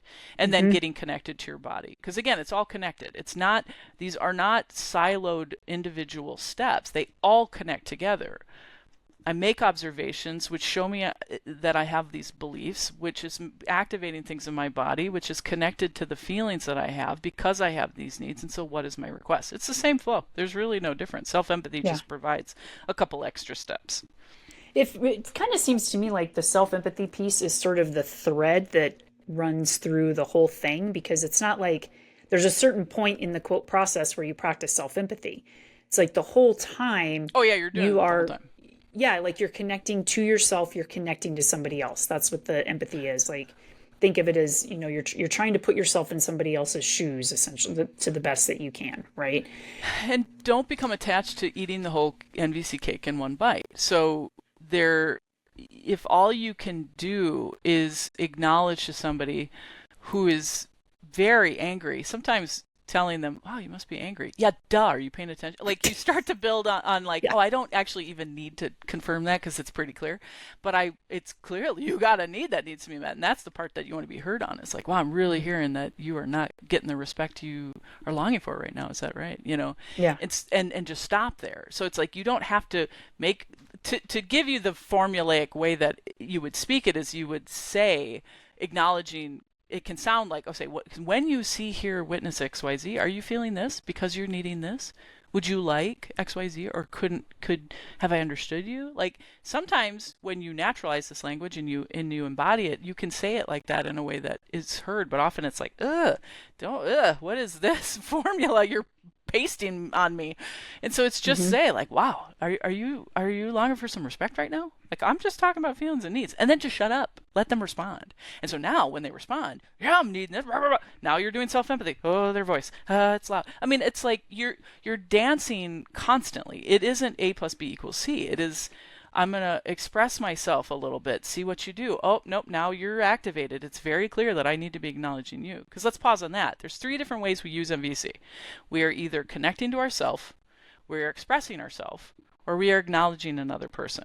And so you are constantly reading the room. And if somebody is so activated in whatever it is that's alive for them, are they even able to hear you? Like, is right now a safe time to express yourself? Like, you're probably not going to be heard. To check in with some self-empathy. Do I have capacity to carry this person right now? Because clearly they can't carry me. And the answer is yes or no. Oh, yeah, let me reach for it. You're dancing constantly. Yeah. And I've heard you say something very important, at least for me, about shutting up. Can you? Just how to know? Yeah. So the filter I like people to go through is, I always say, show empathy. Just do it. No? Can't? Not possible? Okay, fine. How about curiosity?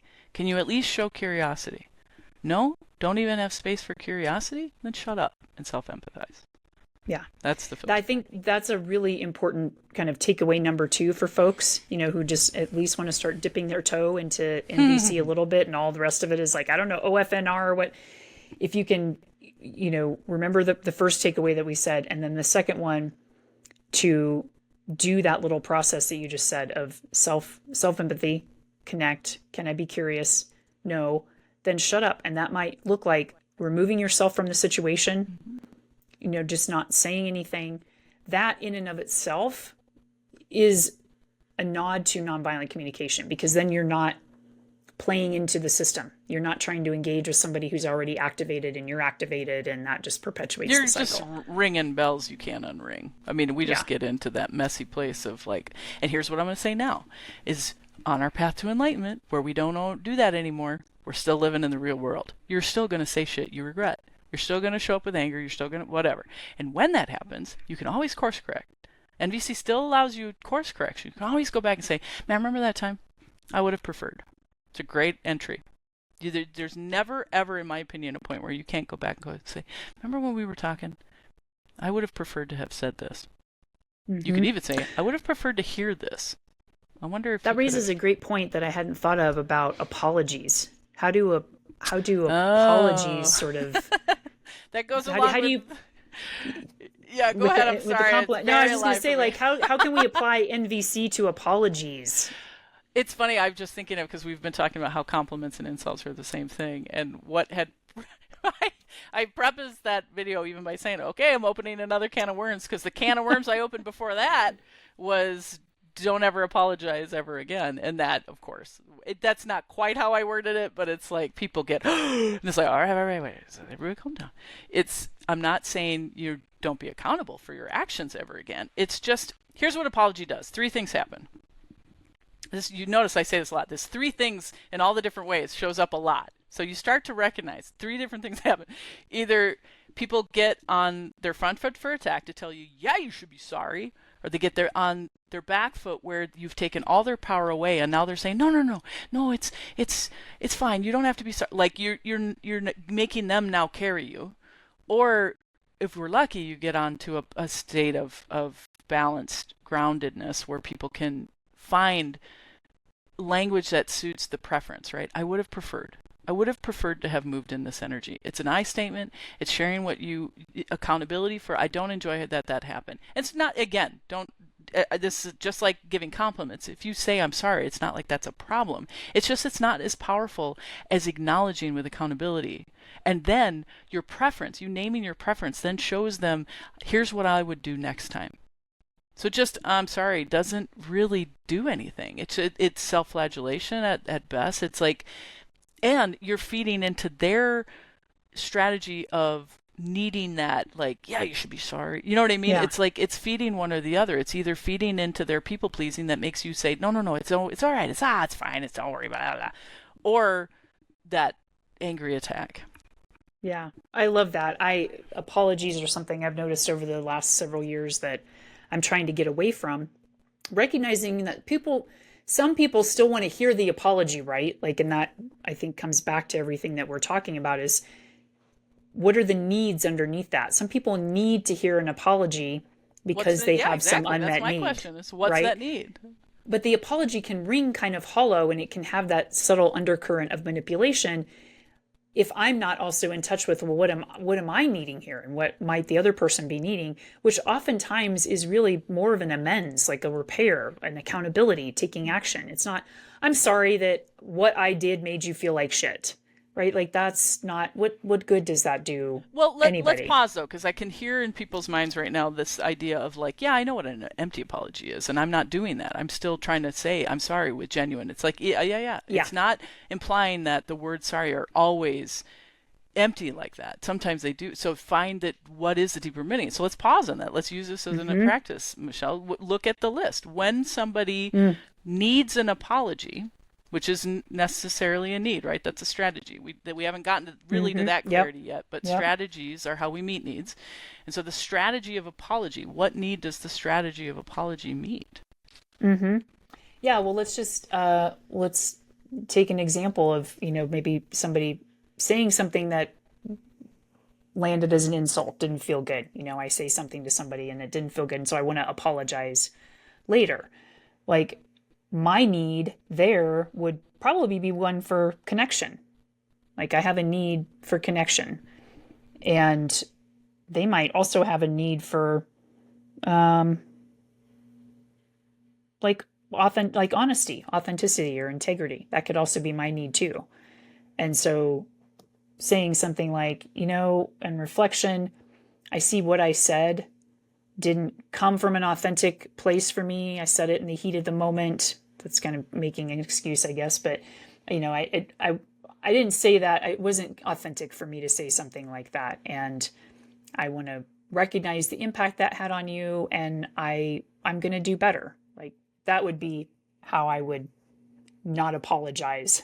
Try to make more of an amends, I guess. Well, so and being what are your reflections on that? I think I think the part that is satisfied in us that wants the apology and wants to give the apology is the awareness of the action, right? Of naming the observation, of being very clear of when I did this thing, I saw the impact on you. I saw that I can sense that you're feeling quite angry when I said that.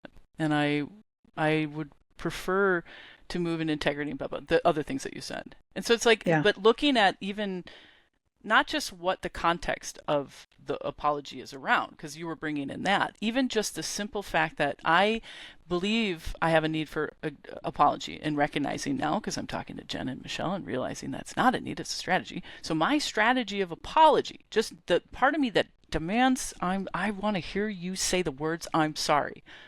What is that? That, to me, I think that's probably, sorry, I'm thinking of my needs list right now.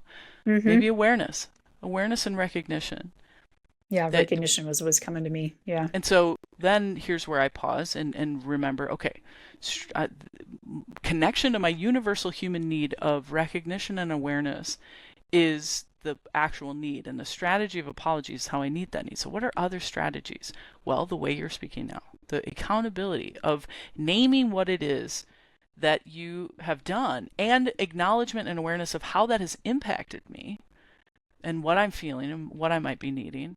That meets my need for awareness and recognition.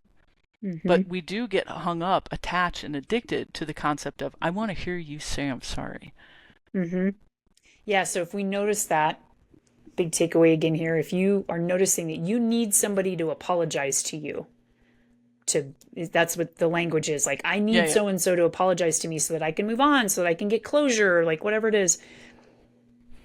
Actually getting curious, using your process, like self-empathy, connect to yourself, getting curious about what is the need that I have here for that.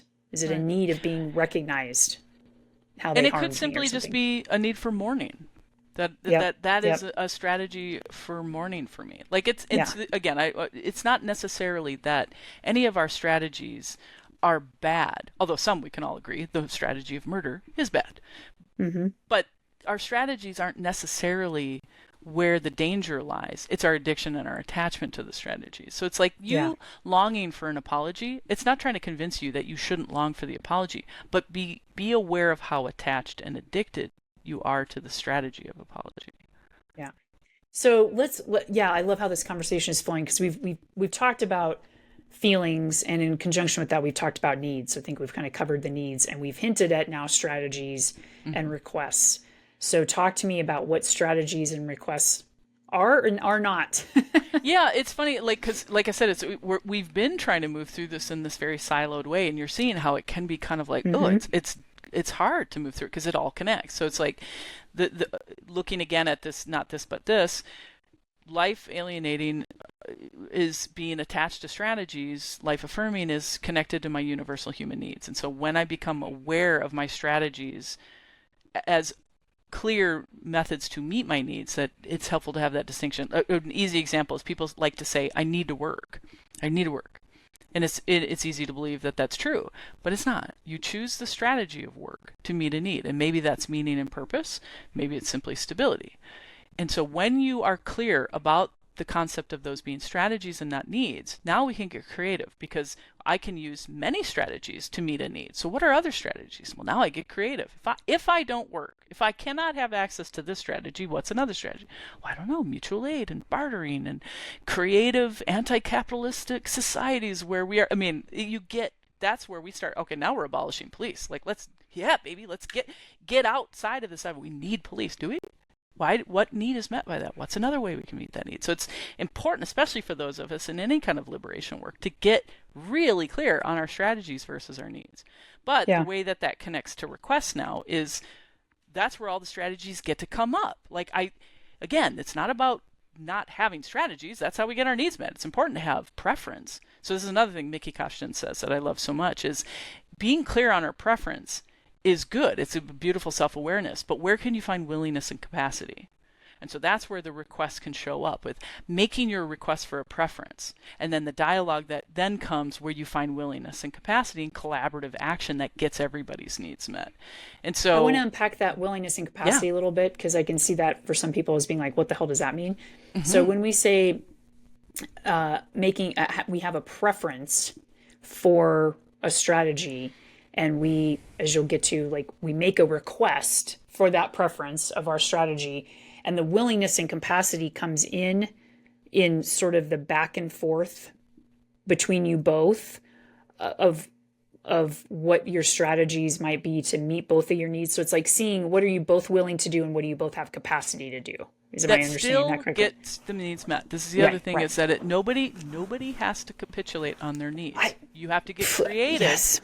On finding different strategies that meets them, and it can take time, but you can get everybody's needs met if you have good needs consciousness that is truly aware of what your needs are and not just your addiction to your strategies.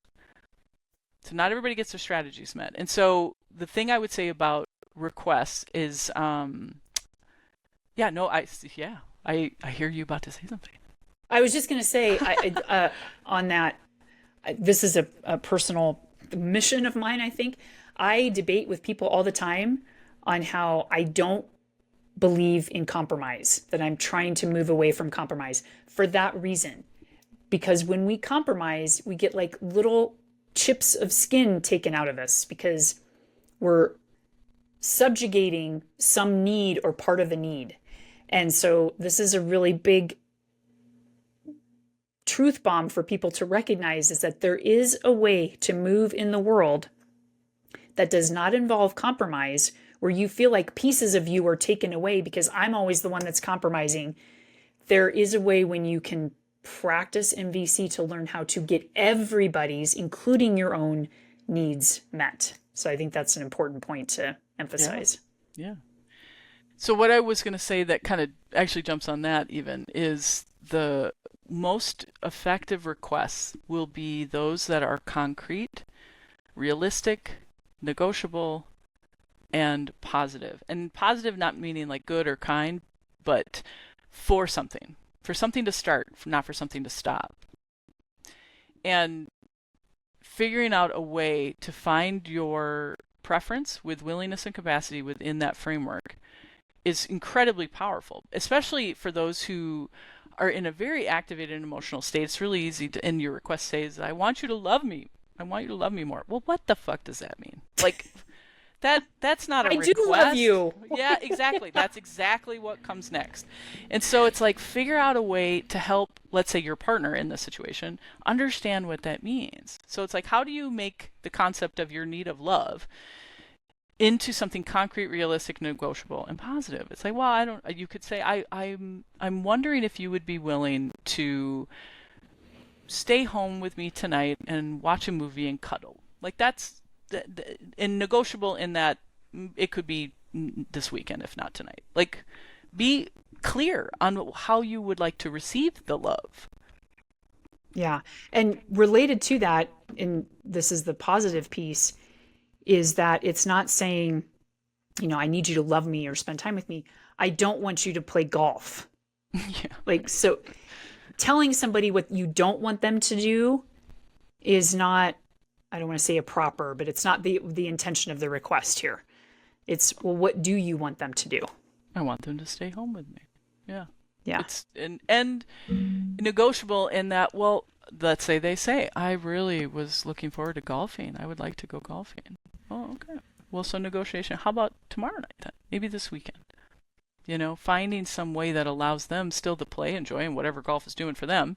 Spaciousness, spontaneity, any number of things. Yeah. That gives them a chance to get what they need as well. Yeah.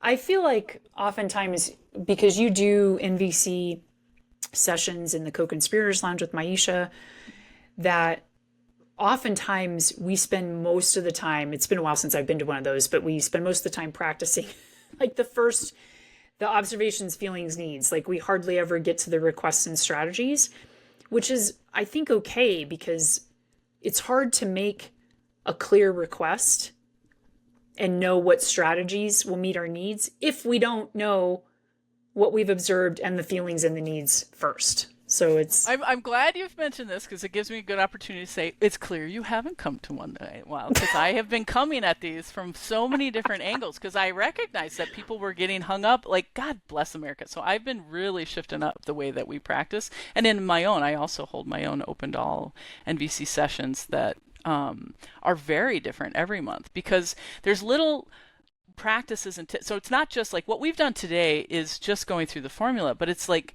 and doing some role play, and some of that is helpful, but it's also really helpful just to deep dive on discernment skills around observations versus facts. You know what I mean? Like, there's so many different practices that I help people through with just needs consciousness. I'll give you one right now. It's super, super simple, easy for you to take away. Is today, when you are resting for the evening, look back on your day and write just set a 2-minute timer and write down everything you did today. Everything from I ate breakfast to I yelled at my kids. Like, everything you can think of that pops up that you have done, some action you have taken, some strategy you have employed to meet a need. Write those down. Then look at your needs list and figure out, what need was I meeting with all of these actions? This is a great way to just build the discernment skill of needs consciousness. And you'll start to realize, okay, fine, easy. I ate breakfast because I need to live. But maybe I chose chocolate chip pancakes because I have a need for play. You will find depth and meaning in the simplest things. You will find all the ways that you are meeting needs upon needs. So sometimes you'll realize, oh, I actually used this need as a strategy to meet this need. An example, let's get in the trust tree here. I use my need for contribution and participation ultimately to probably meet my need to matter and to belong and appreciation. So getting, like, just deep dive. It'll feel simple. The colorful skirt on the walk, it seems like a simple example. Yeah, but joy and happiness are not simple. Those are important things to me. And I want to acknowledge it with mindfulness and gratitude. You see where I'm going with this? I really love that practice. I'm going to do that tonight, actually, as part, because I do like gratitude journal at night, but I love that reflection, because again, it's practice. Just like mindfulness, we have to practice these things to build that muscle of awareness of connecting to our feelings and needs. So here's another one. I'll give you another really simple, easy one you can take with you. This is what I mean about like come to practice, because there's lots of different ways we do it. It's not just OFNR, OFNR, OFNR. Is let's work on the discernment skill of observations versus facts. So now pick a situation, any situation where you've had tension or conflict, and make your observation. But do it naturally from the hip. Like just write whatever you're feeling about it. And look at this judgment. Like pick a situation of tension and conflict where you have judgments. You've made some assessment or evaluation on it. Write that judgment out. And now take a moment to figure out, how could I transform this judgment into an observation? And how many thousands of moments of tension and judgments could you reach for? And rather than getting stuck in the cycle of, I'm not supposed to make judgments, blah, blah, blah. Okay, fine. Let's give you some practice. Practice not making judgments. How can I transform my judgment into a fact? Because the reality is that is, in your head, in your belief stage, evidence for why you feel the way you feel. So turn it into language that can be received by the other person that doesn't sound like a judgment. I promise it's possible. Like if you gave me a judgment right now, we could do it. There's no judgment you can't transform into an observation, because you're building awareness of the catalyst. Maybe awareness not as simple of the catalyst. Yeah, I like that. Okay. I like that. Awareness of the catalyst. Yeah, that what I like. Trigger for me is the word, like awareness of the trigger. Yeah, so let's actually do a couple of, or at least one, we'll see if we have time for another one, of role plays, which is something that you do, or at least you did the last time. I was in an NVC practice. Which is not to call you out. You did it first. No, so. I'm just going to name the guilt that I noticed coming up, because, there was a lot coming up, because I have not been able to spend as much time as I would like to meet my need of community and growth and connection in the lounge as I would like, and especially in the NVC sessions that you hold. So let's role play on that. All coming up. We're just role play for a moment on that. We'll just acknowledge it here in real time that the acknowledging that guilt, like anger, is a separating emotion, and so reaching for what I hear, I can make a guess that you're longing, you're yearning for more time, yearning for spaciousness and ease that provides the ability to also meet your needs for community and connection and competency on this skill and all that. So just making some room for that. Thank you for that. So let's take kind of a practical one that was coming up for me. I know we talked about some different scenarios we could role play, and one that's coming up for me is just relationships in general, whether it's a partner, a spouse, a friend. I feel like relationships, I believe there you go. Relationships are particularly challenging in our 40s and 50s for a number of reasons. So that's my belief, that relationships are challenging. And so let's just say that you and I are friends, partners, whatever, and I'll be the non-NVC practitioner who is triggered by some recent events and you ignoring me.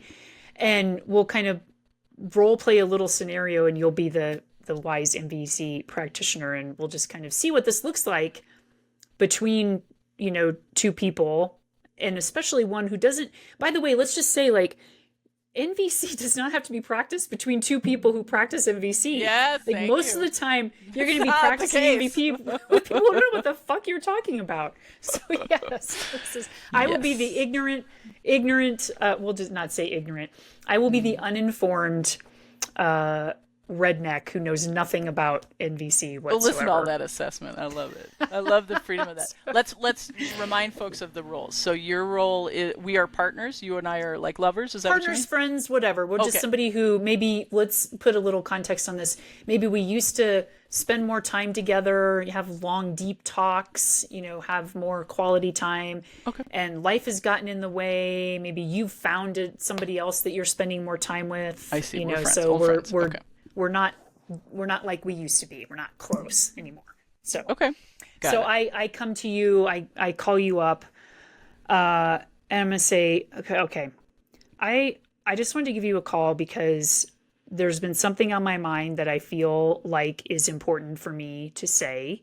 that's really been bugging me, which is that I feel like you have really deprioritized our relationship and me, and we aren't connecting and spending as much time together as we used to. And it's really bothering me. And I just wanted to see if we could fix that. So I feel a wish to pause, and I have curiosity about where do you believe that isn't NVC? Where do you Oh, are believe we what not in you our roles? Is this back in? I'm coming back because you are going to be a non-NVC person, and this is Was the I part not? where I want I to was help trying people. to say feel like. Yep, that's something. Here's where I'm helping people see like the imperfection of it doesn't necessarily Yeah, mean you weren't conveying. I heard you naming observations. you're I right. heard You're you totally naming right. feelings. You're right. It was a little messy and maybe whatever, but honestly, it sounds pretty fair to Okay, me. so I need to regress.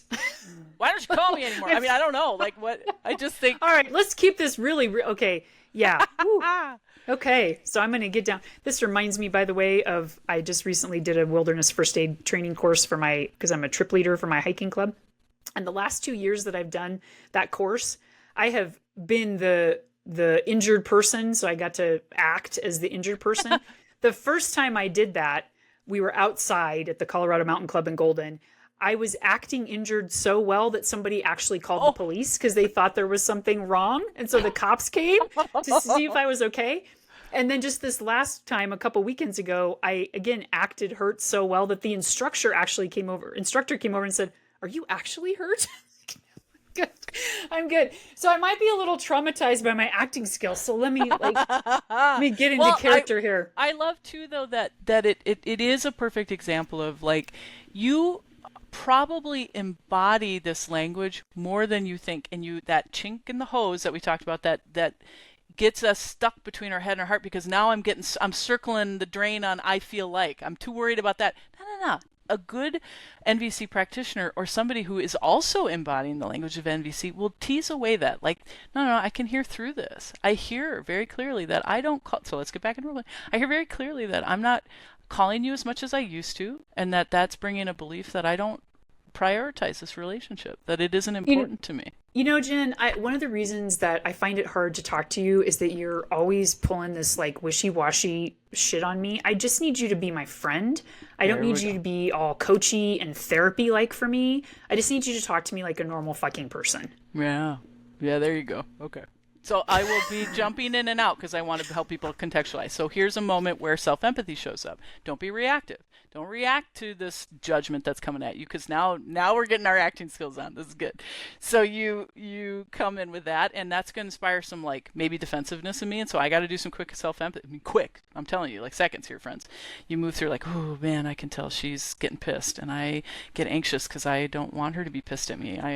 I'm a people pleaser, and I don't, you manage some of that. Just acknowledge, okay, but she's activated. I want to try to make some space for her. So,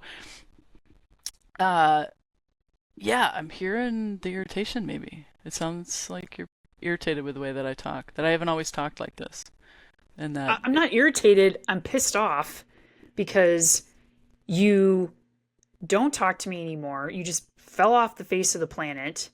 I thought we had a close relationship, and you just fucking ghosted me like it was nothing. And so clearly our relationship didn't mean anything to you. okay, more self-empathy, more self-empathy. I have a lot of curiosity around what could I do to help show you that I care. It seems pretty obvious. Like if you can't figure that out, it's not my job to tell you what to do to More show me self that you care. more self-empathy, more self-empathy. Yeah, I'm feeling a lot of stuff right now. I wonder, would you be able to hear something about what I'm feeling right now? I guess if you want to make it be all about you. More self-empathy. That now I'm using that as an example of the testing the waters of expression. I don't think they're quite ready. I'm feeling a sense of like, oh yeah. But I'm also irritated with the attack, right? I have a belief that they're attacking me and that I'm uncomfortable and I don't really enjoy this. And maybe, friends, this is the reason why I don't call her. So it's like I want to have a chance to help her understand this.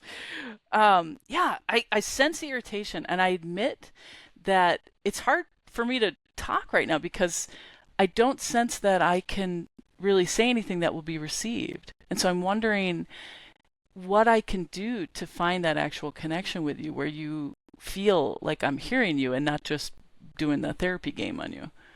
Yeah. I'm going to step out of character for a second and just also name that even though we're role playing and acting, I notice the agitation in my system, which is just such an important point for people to understand, is that even role playing, like even giving language like I have, and those using those words activates something in us. So even though I cognitively know I'm not pissed at you, my body is like, oh, she's pissed. Like there's something going on. So I just wanted to No, name it's an the power important of distinction. that. Our brain doesn't understand the difference. So that's why it is important, like I say, on scales of 1 to 10, like, and make sure that you have systems in place that will support you when you get out of role play so that you can re-regulate and get back to a sense of self and reality. Yeah. So yeah, okay, so coming back in. So you asked like what could I do? Well, I really just want to hear from you what happened. What happened to us and our relationship? Yeah, it's funny. I'm feeling a little nervous right now to say because I'm worried that it will hurt your feelings. And I do so care for you. And I'm nervous because I do sense the disconnection. I agree that we're not as close as we once were. And I long for us to have that again. But I feel worried. I feel worried that we can reach that. Well, what did I do to make you not want to be in a relationship with me anymore?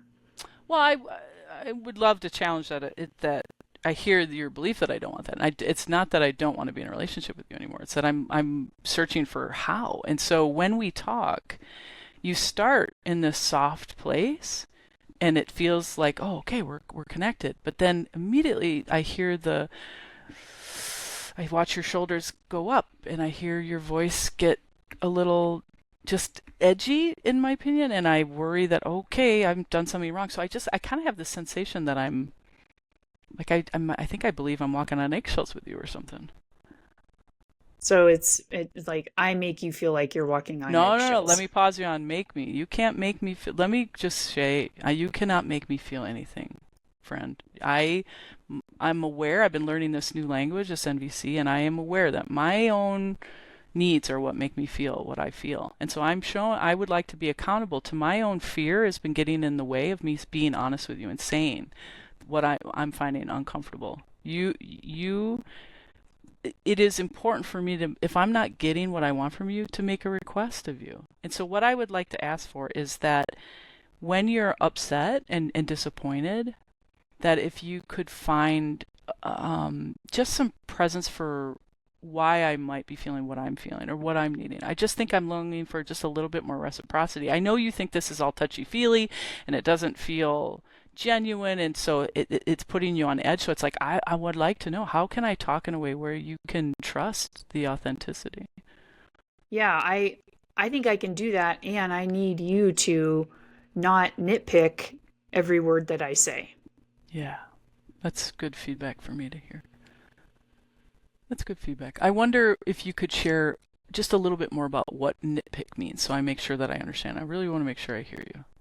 Well, I don't want to feel like I have to think about every word I say for 10 seconds before I say it. I want to just be able to say what I think and what I feel and not have to worry about how you're going to parse that, pick that apart. Yeah, you're kind of on your own eggshells, it sounds like. That you can't just speak the way you would like to be able to speak and not have to worry about how that's impacting. Just be able to be yourself. Yeah. Yeah, that's it. I don't feel like I can be myself around you. I have to think really hard about everything I say before it comes out of my mouth. Okay, so maybe a request of me to find just a little bit more fortitude and resiliency for my own discomfort about what I'm experiencing.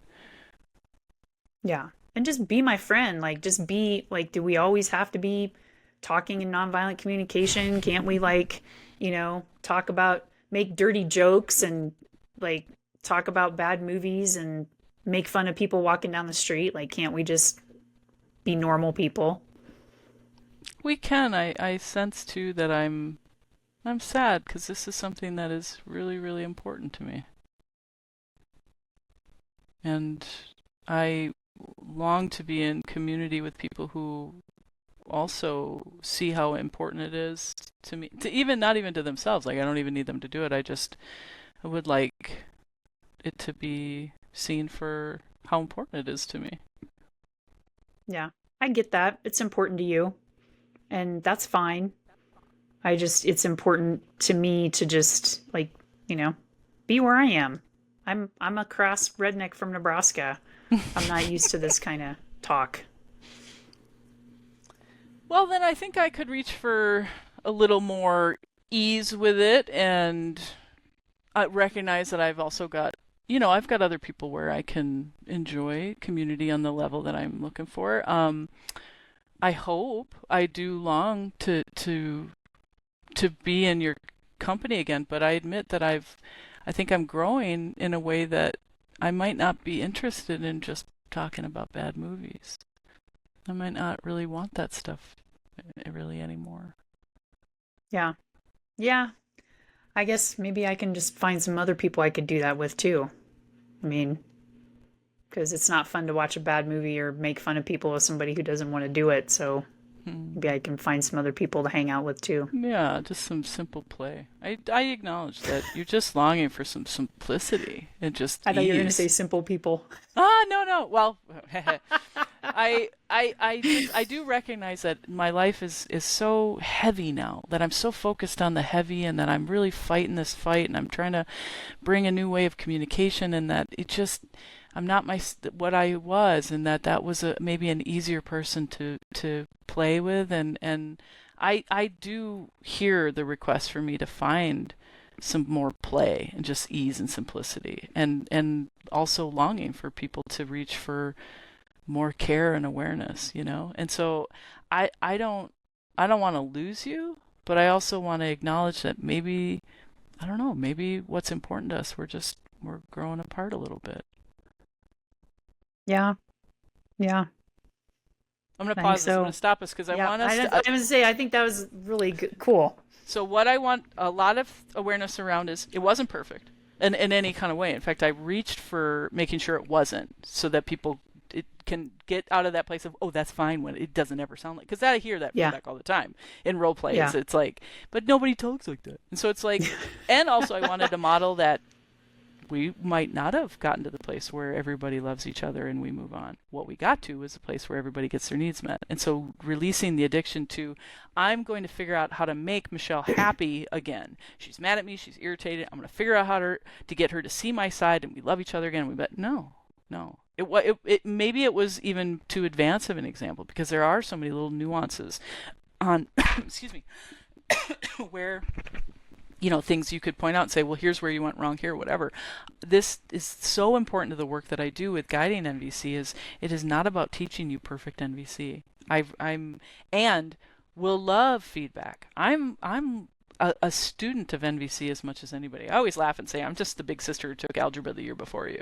So it's like just making it more accessible is my goal, not in bringing perfect nonviolent communication. So I don't know. How do you feel about how that? I feel like that was a really great and very true example. I think for myself and other people, there's a lot of people I know that were navigating relationships that have changed over time. Especially as Gen X, yeah, for sure. Yeah, absolutely. So having these kinds of conversations and being able to find a way to connect, even when you might be growing apart, and to each get your needs met.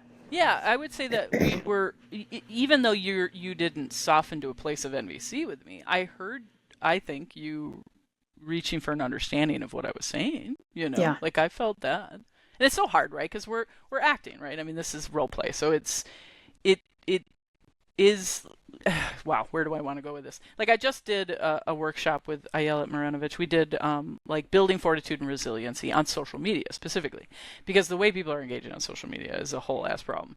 And what is helpful about the contextualizing of that is they are real. It is real conversations. Like, it's hard for me to bring you real examples of where NVC in verbal communication with somebody was effective. But on social media, oh my God, I got tons of receipts.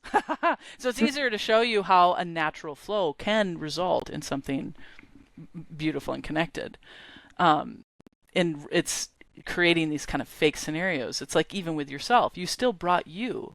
And Michele is a person who knows how to speak their mind and say what they're feeling and acknowledge with, evenness and all that. Like, then you turned it up. And it's like, okay, here's the reality for me that I'm bringing for myself, is I also bring me everywhere I go.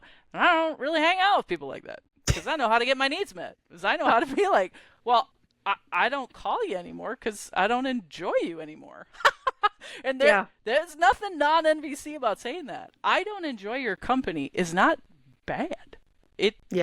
That is, and we would have gotten to that place based on how this conversation went, as I would have said. Now, what I believe Marshall would have said is, I could have sat with empathy longer for you, but only because I would want to. And frankly, I don't want to. I don't like you as much anymore. So this is such an important example. Yeah, because the people pleaser in a lot of us would have tried to find a way to, I'm sorry, Michele, it's not you, it's me, like all those kinds of things, when just in reality, I don't want to hang out with you anymore. That doesn't make this violent, right? It doesn't undermine nonviolent communication to say, I don't want to hang out with you anymore. I mean, after a whole process, right? That we've gone through. So, and let's say you were somebody, maybe you're not just a friend I've grown apart with, but you are somebody who is very important to me, my partner or my mother or something, that this is a relationship that is very vital for me to try to foster and maintain. And so I probably would have sat in empathy for you much longer, much longer. I barely sat in it for you. And some of that is because, well, why? I mean, you're not claiming I've hurt you necessarily. I've acknowledged, I don't call you much anymore because I don't want to. And with a different situation, it's like you're constantly reading the room, and you can dance towards a little bit of that expression to see what happens. But if they still are in that activated place, just keep empathizing, keep pouring on empathy. Because eventually there is a place where that shifts, and sometimes it takes a very long time, and sometimes not even in that conversation. So releasing this addiction to outcome, in that this tool, if you're bringing the tool of NVC, okay, you're already weaponizing it, because it's not about, this tool is going to make me effective in this conversation. It is embodying an energy of, I long to connect to you. I long to be in relationship with you. And so I'm moving in a different energy when I do that. Not just, if I use this script, if I use this formula, I'm going to get what I want. I'm glad you mentioned the weaponizing, because I wanted to ask you about that, because that is, putting it in the negative, that is not what NVC is about. NVC is about the connection. Like, we aren't coming to NVC or trying to have conversations through the lens of NVC to reach a particular goal or to do it in a particular way, which speaks to the perfectionism that you had hinted to earlier. It's, if we can stay true to, I'm here to connect with myself and with the other person, kind of stay in that lane. Yeah, and it's funny, I'm trying to get away from the usage of weaponizing NVC, because I believe that once you're doing whatever you're doing, it's no longer NVC, right? So it's like a misuse, a misunderstanding, an abuse of NVC. But it's funny, I feel a little bit of tension around that. And I think I even talked about that with Roxy Manning, and she's the author of How to Have Anti-Racist Conversations, and an NVC assessor and practitioner, and a beloved resource also on my website, as I mentioned.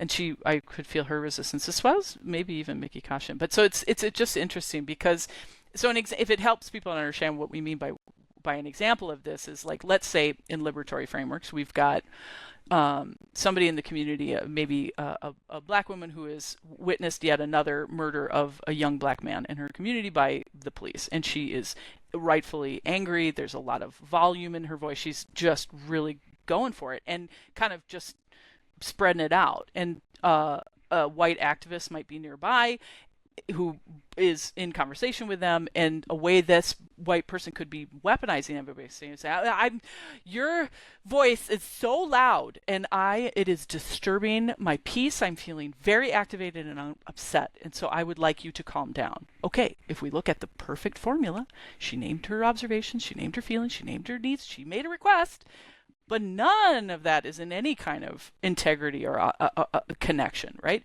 She's not reading the fucking room. We're not centering the person who's most harmed. And so where self-empathy would have helped her, because she's still a human being, she does still deserve empathy, is to say, whoa, I'm feeling really activated. Her voice is so loud, and I'm worried that I'm doing something wrong, and I want to be in community here, and I managing yourself, and to say, okay, I would like to find some fortitude to either hold still and listen to this person, or acknowledge that I gotta go. I'm gonna make some space so that I don't center my feelings right now, because mine are not what are important. Hers are should be heard. That, the first example is just a tone policing of somebody in weaponizing the formula of NVC. If that helps. That's a great example. No, that's a crystal clear example. That really helps me, because I think in any of these life affirming, I love that phrase, practices, whether we're talking about NVC or mindfulness, for example, they can be sort of, weaponized is the only word that comes to mind for me too, but like hacked or capitalized on, or like just so many things that we are good at in this culture of trying to see something and let's just make it quick, and let's make it all about me, and let me find like the best way for me to do this thing in a way that's like quick and easy, right? And they're not. This is not easy. It is not quick. It is a constant practice.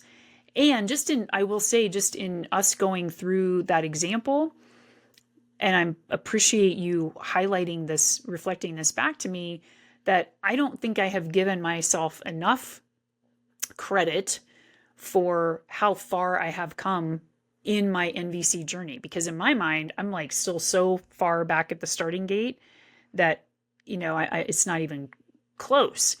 In reality, I do embody it more than I realize. And I think that's really the takeaway, is just like with mindfulness, any practice that you do over time, you begin to embody it so much so that you don't even realize that you're doing it. Just like you don't realize when you're speaking in a more violent, manipulative, self-centered way.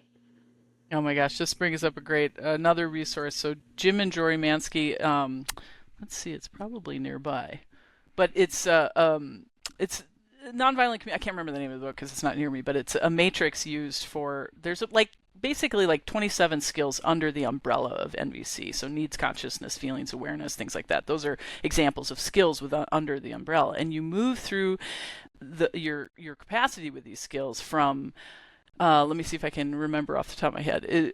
And you are unconsciously unskilled. Let's pause. I'm going to put, this feels okay. It's like something I want to bring up. Create a little space here. Is this MANSKI or Y? MANSKE. Oh, okay. Here we go. Pathways to Liberation Self-Assessment. So, okay, here we go. So within this matrix that Jim Mansky, Jory Mansky, Jack Lemmon, Jacob Gottwald's, like it's a project. So you're moving through all these different skills of presence or observing, self-acceptance, etc. You're either unskilled, you're awakening, you're capable, or you're integrated. And a way to think about those skills is, I'm a baby and shoes need to be tied. Well, as a baby, I'm unskilled in this because I'm not even aware shoes need to be tied. I have no knowledge of the skill. I'm completely unconsciously incompetent. But when I'm a toddler, I'm awakening to the skill. I'm becoming aware that they're shoes and they need to be tied. I'm consciously incompetent because I don't know how to do it yet. Well, I'm capable, so now I'm maybe 5. I have the skill of learning to tie my shoes with great effort and focus. I'm consciously competent. I know how to tie my shoes now. And I'm integrated when I'm a teenager and I'm just tying my shoes. I'm naturally using the skill with ease and flow. I'm unconsciously competent. And so I think that is, we're constantly, all of us, moving on this matrix with all of these different skills. And in the book, Jim talks about using our strengths in these skills to support our edges in these skills. So let's say I have dissolving enemy images is one of the skills. Let's say I struggle with that. I really struggle with the enemy image. And so my edge with this skill, I could support with perhaps my great skill with and strength with presence.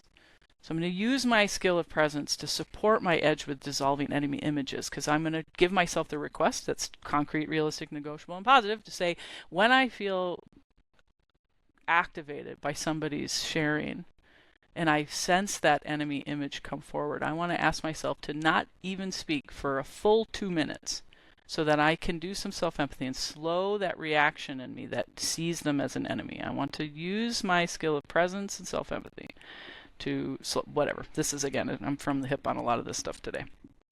Mostly because I want to model the imperfection of this process.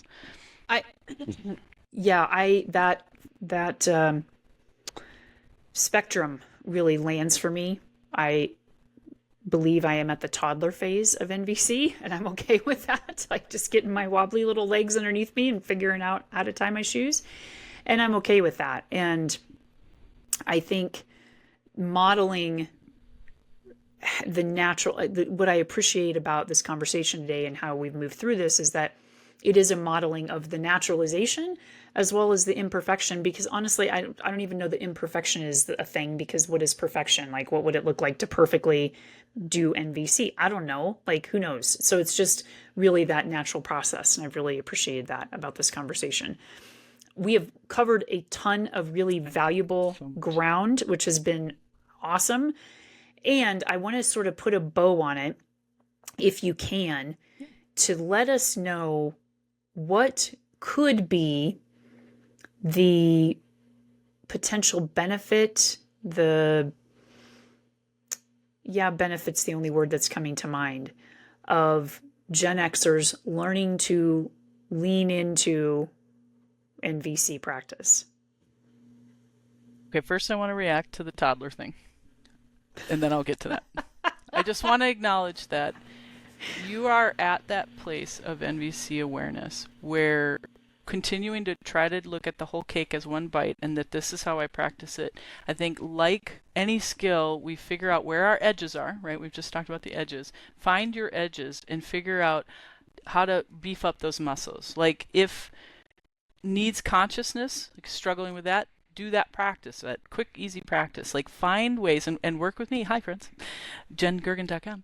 To figure out, where can I beef this up so that I don't keep looking at this as this whole cake I got to eat, and try to figure out, okay, where can I tweak? Where can I move into getting more strengths and less edges? So I just wanted to react to that, because it's not just keep practicing the same thing. You know, if you were a musician, you're practicing your scales and it's great. Okay, now start learning some songs. Let's maybe you're at Mary Had a Little Lamb, and that's all we got, or Twinkle Twinkle Little Star. But I think you see where I'm Yeah, that's a little bit of a paradox that I'm recognizing, because on one hand, NVC is not a siloed, as you said, process.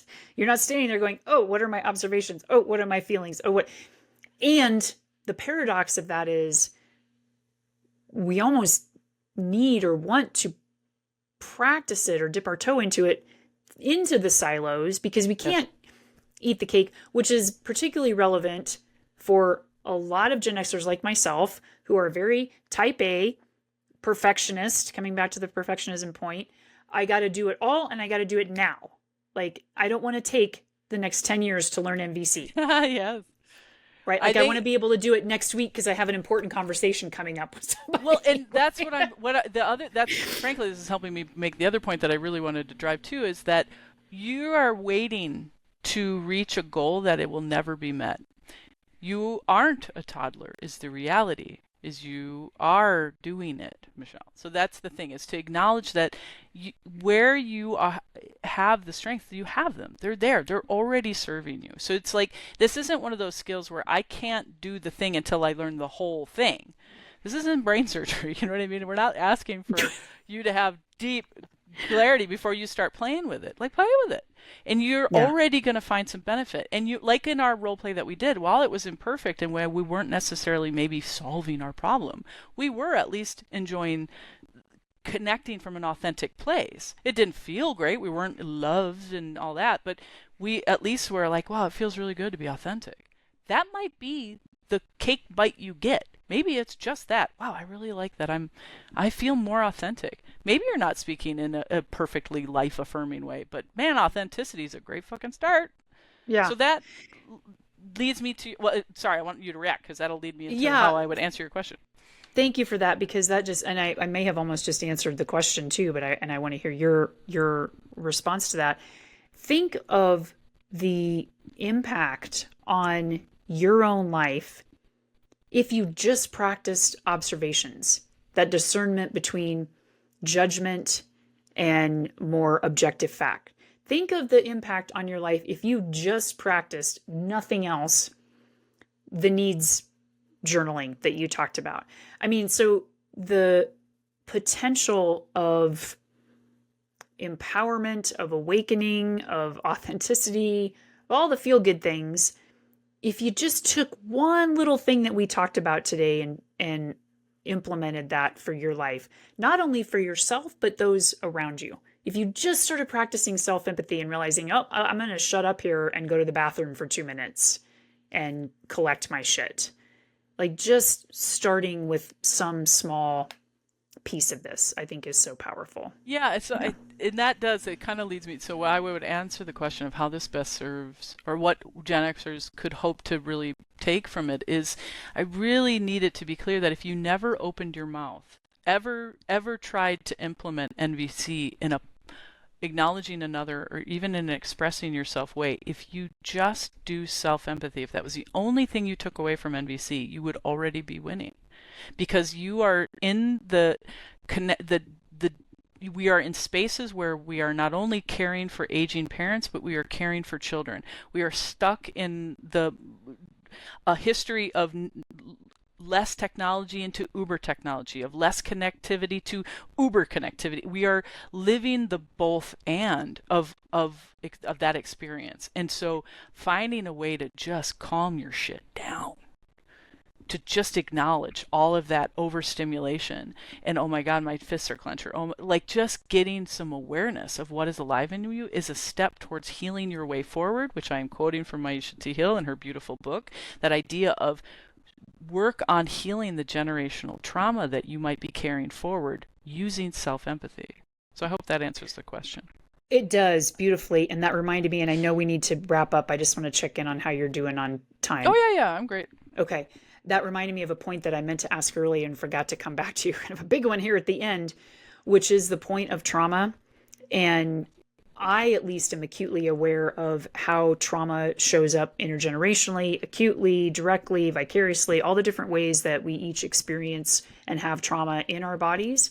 And how for somebody who has a lot of trauma that maybe they're not aware of, or it's right beneath the surface, these kinds of self-reflective, self-empathetic practices can be extra challenging, extra triggering. So if we're asking somebody with a lot of trauma to start to get more connected to their feelings, that can be a bit problematic. So is trauma kind of on the radar of NVC, or is there a way that NVC is adapted if we're talking about people with a lot of trauma having challenges getting in touch with their feelings, or even people with different neuro abilities that it might be harder, for example, for somebody with autism to get in touch with their feelings? Like, so how is NVC sort of adapted to people's different situations? That is a great question. Big question at the end. Yeah, and what's funny is that whole thing I was saying about my own brain and focusing. I think there is a place at which my brain grabbed onto something you were saying, because it is such an important question you're naming, and it took me away. And now this is me just living my vulnerability and self-empathy out loud. Is, oh no, Michelle's asked me a question and I don't feel competent enough to answer. And so what I would say is there are people doing great work on that, and I've had great conversations, and am willing to have. But honestly, that is a whole entire podcast in itself. Yeah. And I did a wonderful conversation with Carly Goldberg, who is a fellow co-conspirator, but in the lounge, but also a disability justice activist. And we talked about that. It comes up in our conversations all the time. And so that the one thing I will say is that NVC is accessible to every human being. So I don't want it to seem like any of the things you've named create a barrier. But I do appreciate the focus on what accommodations can be made. And I think, frankly, like I said about self-empathy, is managing your addiction to a strategy of outcome, that it is not a script. I am not going to say a thing that automatically gets a thing back. And so the biggest piece is just everybody can lean into authenticity. You might not have access to good body awareness, feelings consciousness, need consciousness, but you can tap into authenticity. And so finding community who knows how to speak the language as well, to say, I want to learn this language, but I'm having trouble accessing, and I would love partnership with that. Because then what happens is the person you are partnering with helps you with the cues. A really easy example would be to say, maybe I'm noticing your body language is telling me that you might be hungry. And when you're hungry, I wonder if that's making you irritated. And I wonder, could I offer you a snack or something, where we're partnering on helping each other by making guesses about the other person, because we have an awareness that I know that you having access to even knowing when you're hungry might be a barrier for you. And so some of that is, don't do shit alone. That's the biggest thing we've heard in all of the spaces we're in, is we cannot do this alone, and NVC is no different. You cannot practice by yourself. Yes, you can do self-empathy and all that. Like, that is able, but find people to even learn how to practice self-empathy with. Find other people who want to practice with you. So I feel like this is a very imperfect answer to your question. And I hope you find other NVC practitioners who can dive into this, because I guarantee there are people doing important work on this. But I admit I don't feel capable of answering that very well right now. Well, I'm just going to acknowledge your feeling of incapability and reflect back to you that I feel very satisfied with your answer, and I feel very supported and held in your answer and in your acknowledgement that there are other resources out there. And that is important to me, when people acknowledge I'm a little out of my element here, and I can point you in some other directions. And that's what I heard you saying, which I deeply appreciate. I had somebody who's really focused on this, because it is an important question. It's something that I do think a lot about. But I admit, I think I'm also still trying to answer that question of, how do we make this accessible? Yeah. How do I practice this with accessibility?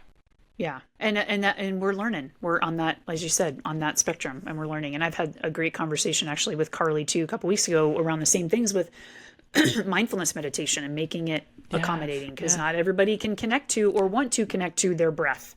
Not everybody can sit in a meditation pause. Like, there's a lot of accessibility and accommodation issues that come up around these practices that I think we're all leaning into that. How do we continue to make these more supportive and accessible for everyone? So I appreciate that, and that's something I lean into too. So I am delighted to say that in my regular monthly open to all stuff that I do, that I have some regular people who come every time who self-identify with autism and different neurodiversities, and they share very openly where their challenges are, and it does seem like we always find a way that it lands. And so I do have faith that it can land. And why it's important to not just keep going through the process as it's written in this way. There are many ways to come at this process.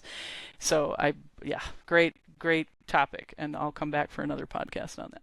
Yep, absolutely.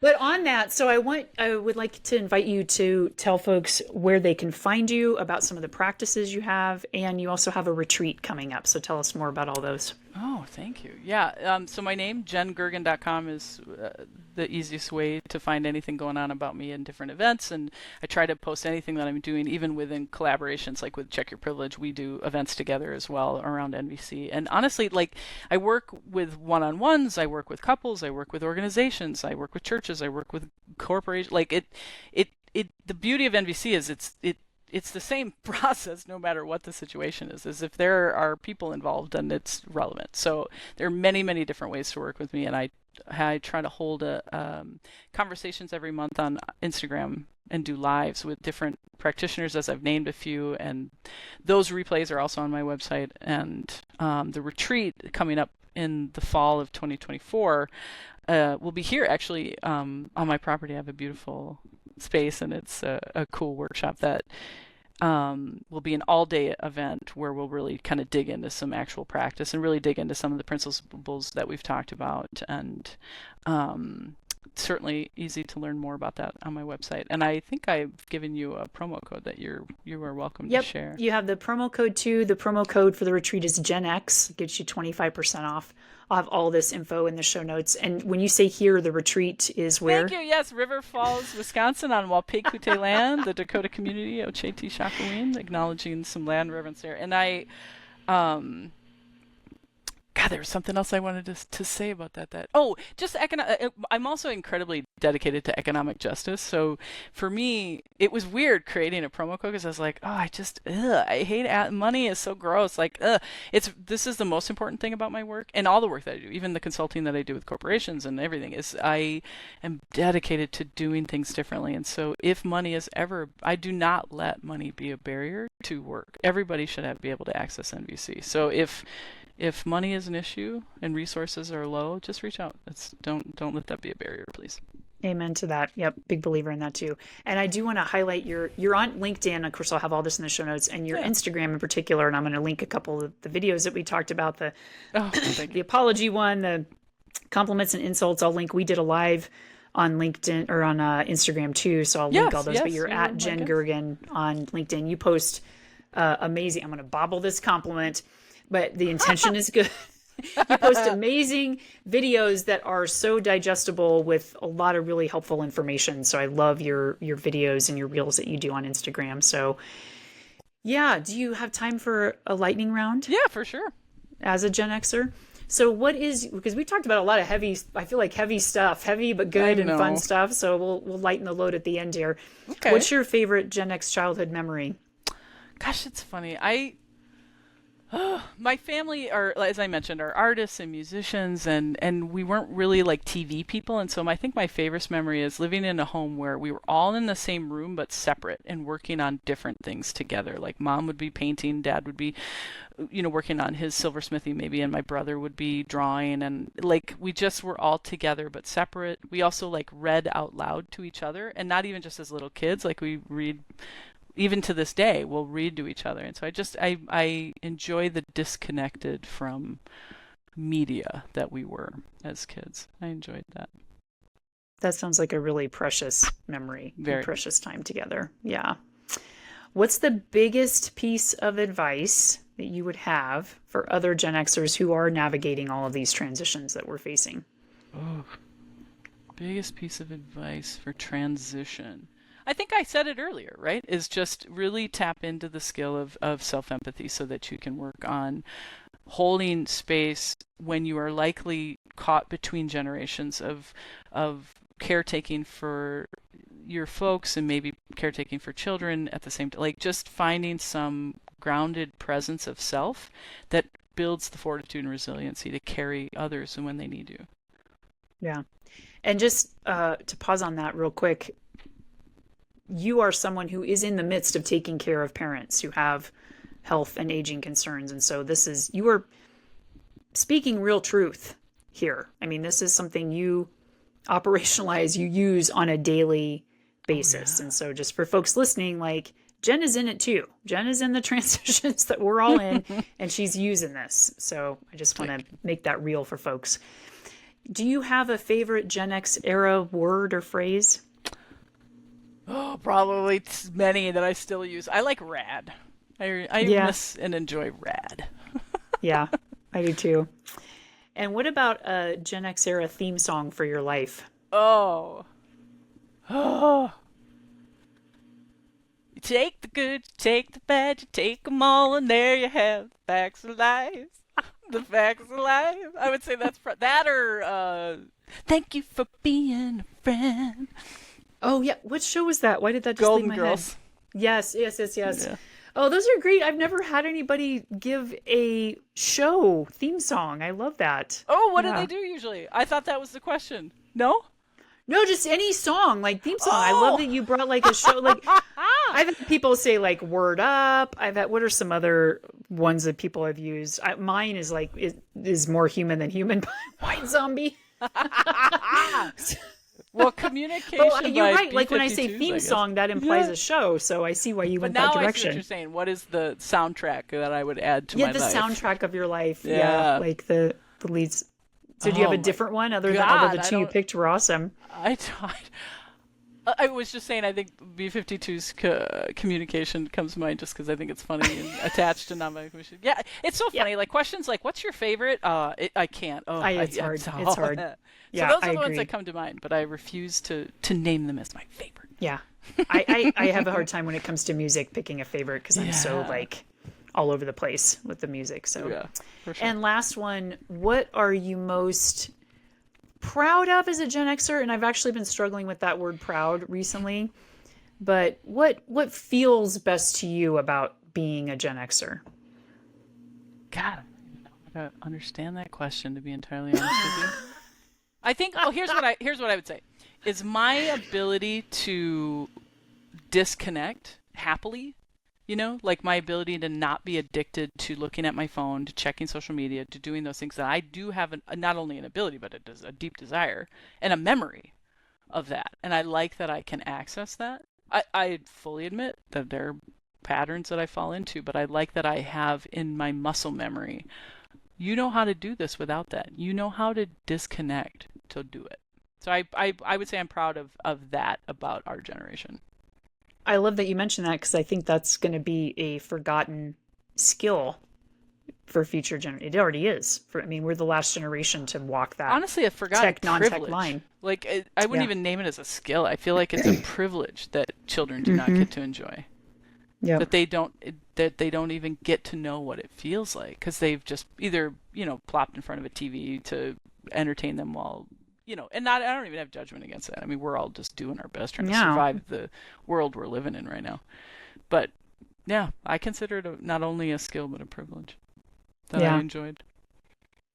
Well, speaking of privilege, I feel very privileged to have gotten to spend this time with you and to know you truly. I mean that in the deepest sense of the word because it has benefited my life in immeasurable ways and will continue to do so.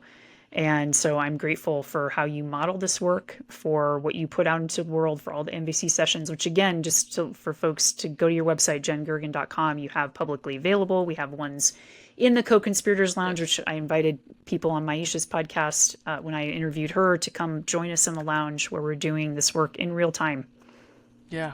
God, yesterday we have monthly practice and we had it yesterday and it was honestly pretty magical to be doing this work, practicing NVC in a very authentic, naturalized way in community it's life changing. It's amazing. Yeah, It's it amazing. absolutely is. It'll make you want to pull your hair out, and it'll also be something that you will look back and be like, wow, look where I have come in my ability to communicate in a way that's more connecting and gives me more fortitude and resilience. Your words you used at the beginning. Well, people who want to swimming around with other people who long to connect, genuinely and authentically, transparently connect with openness and willingness. Get in community, friends. Come join us because it's awesome. Get in community. Thank you for being here in community with me today, friend. I appreciate you. You are most welcome. Thank you, Michele. Thanks everybody who made it all the way through. Right. All right. Ooh, do you need to take a big breath? We packed a lot into that conversation, a lot of valuable wisdom for you to start to chew on. Don't expect to master NVC overnight or by next week or 6 months from now or even a year from now. Take one of those takeaways, those practices that Jen mentioned. Maybe sit down tonight with your journal and go back over your day, look at all of the things that you did to see how what you did met some kind of need. Whether it was going to the bathroom or eating or having a conversation or watching a TV show or scrolling on Instagram. How did that meet a need that you have? Come to the NVC practices that Jen has for the public. Come join the Co-Conspirators Lounge so you can get more of this and other work that we do in community with each other. Because remember, you are not meant to do this alone. You don't communicate by yourself. I've tried practicing NVC with Winnie. Not so helpful. She's a very naturally nonviolent communicator. She's a good mirror for me, actually. So if you're feeling overwhelmed, that's okay. That is how I felt when I first came to NVC. It's how I still feel with NVC. Pick one of those little elements of the process, the observations, feeling, needs, requests. Pick one of those and start to work with those and see what happens. Okay? I'd be curious in your reactions to this conversation. If you have questions about, well, hey, I'm having these challenging conversations with my teenager. All we do is fight all the time. Reach out to Jen or reach out to me with your questions about how you could begin to dip your toe into NVC to support you, if nothing else, to find self-empathy for you through those challenging conversations. As always, it's tremendously helpful if you like, share, review, and rate the podcast. Share it with someone who you think might benefit from learning more about NVC. Send me an email at podcast@lifefromthesummit.com to share your reflections or questions. And until next time, stay gold, Gen Xers.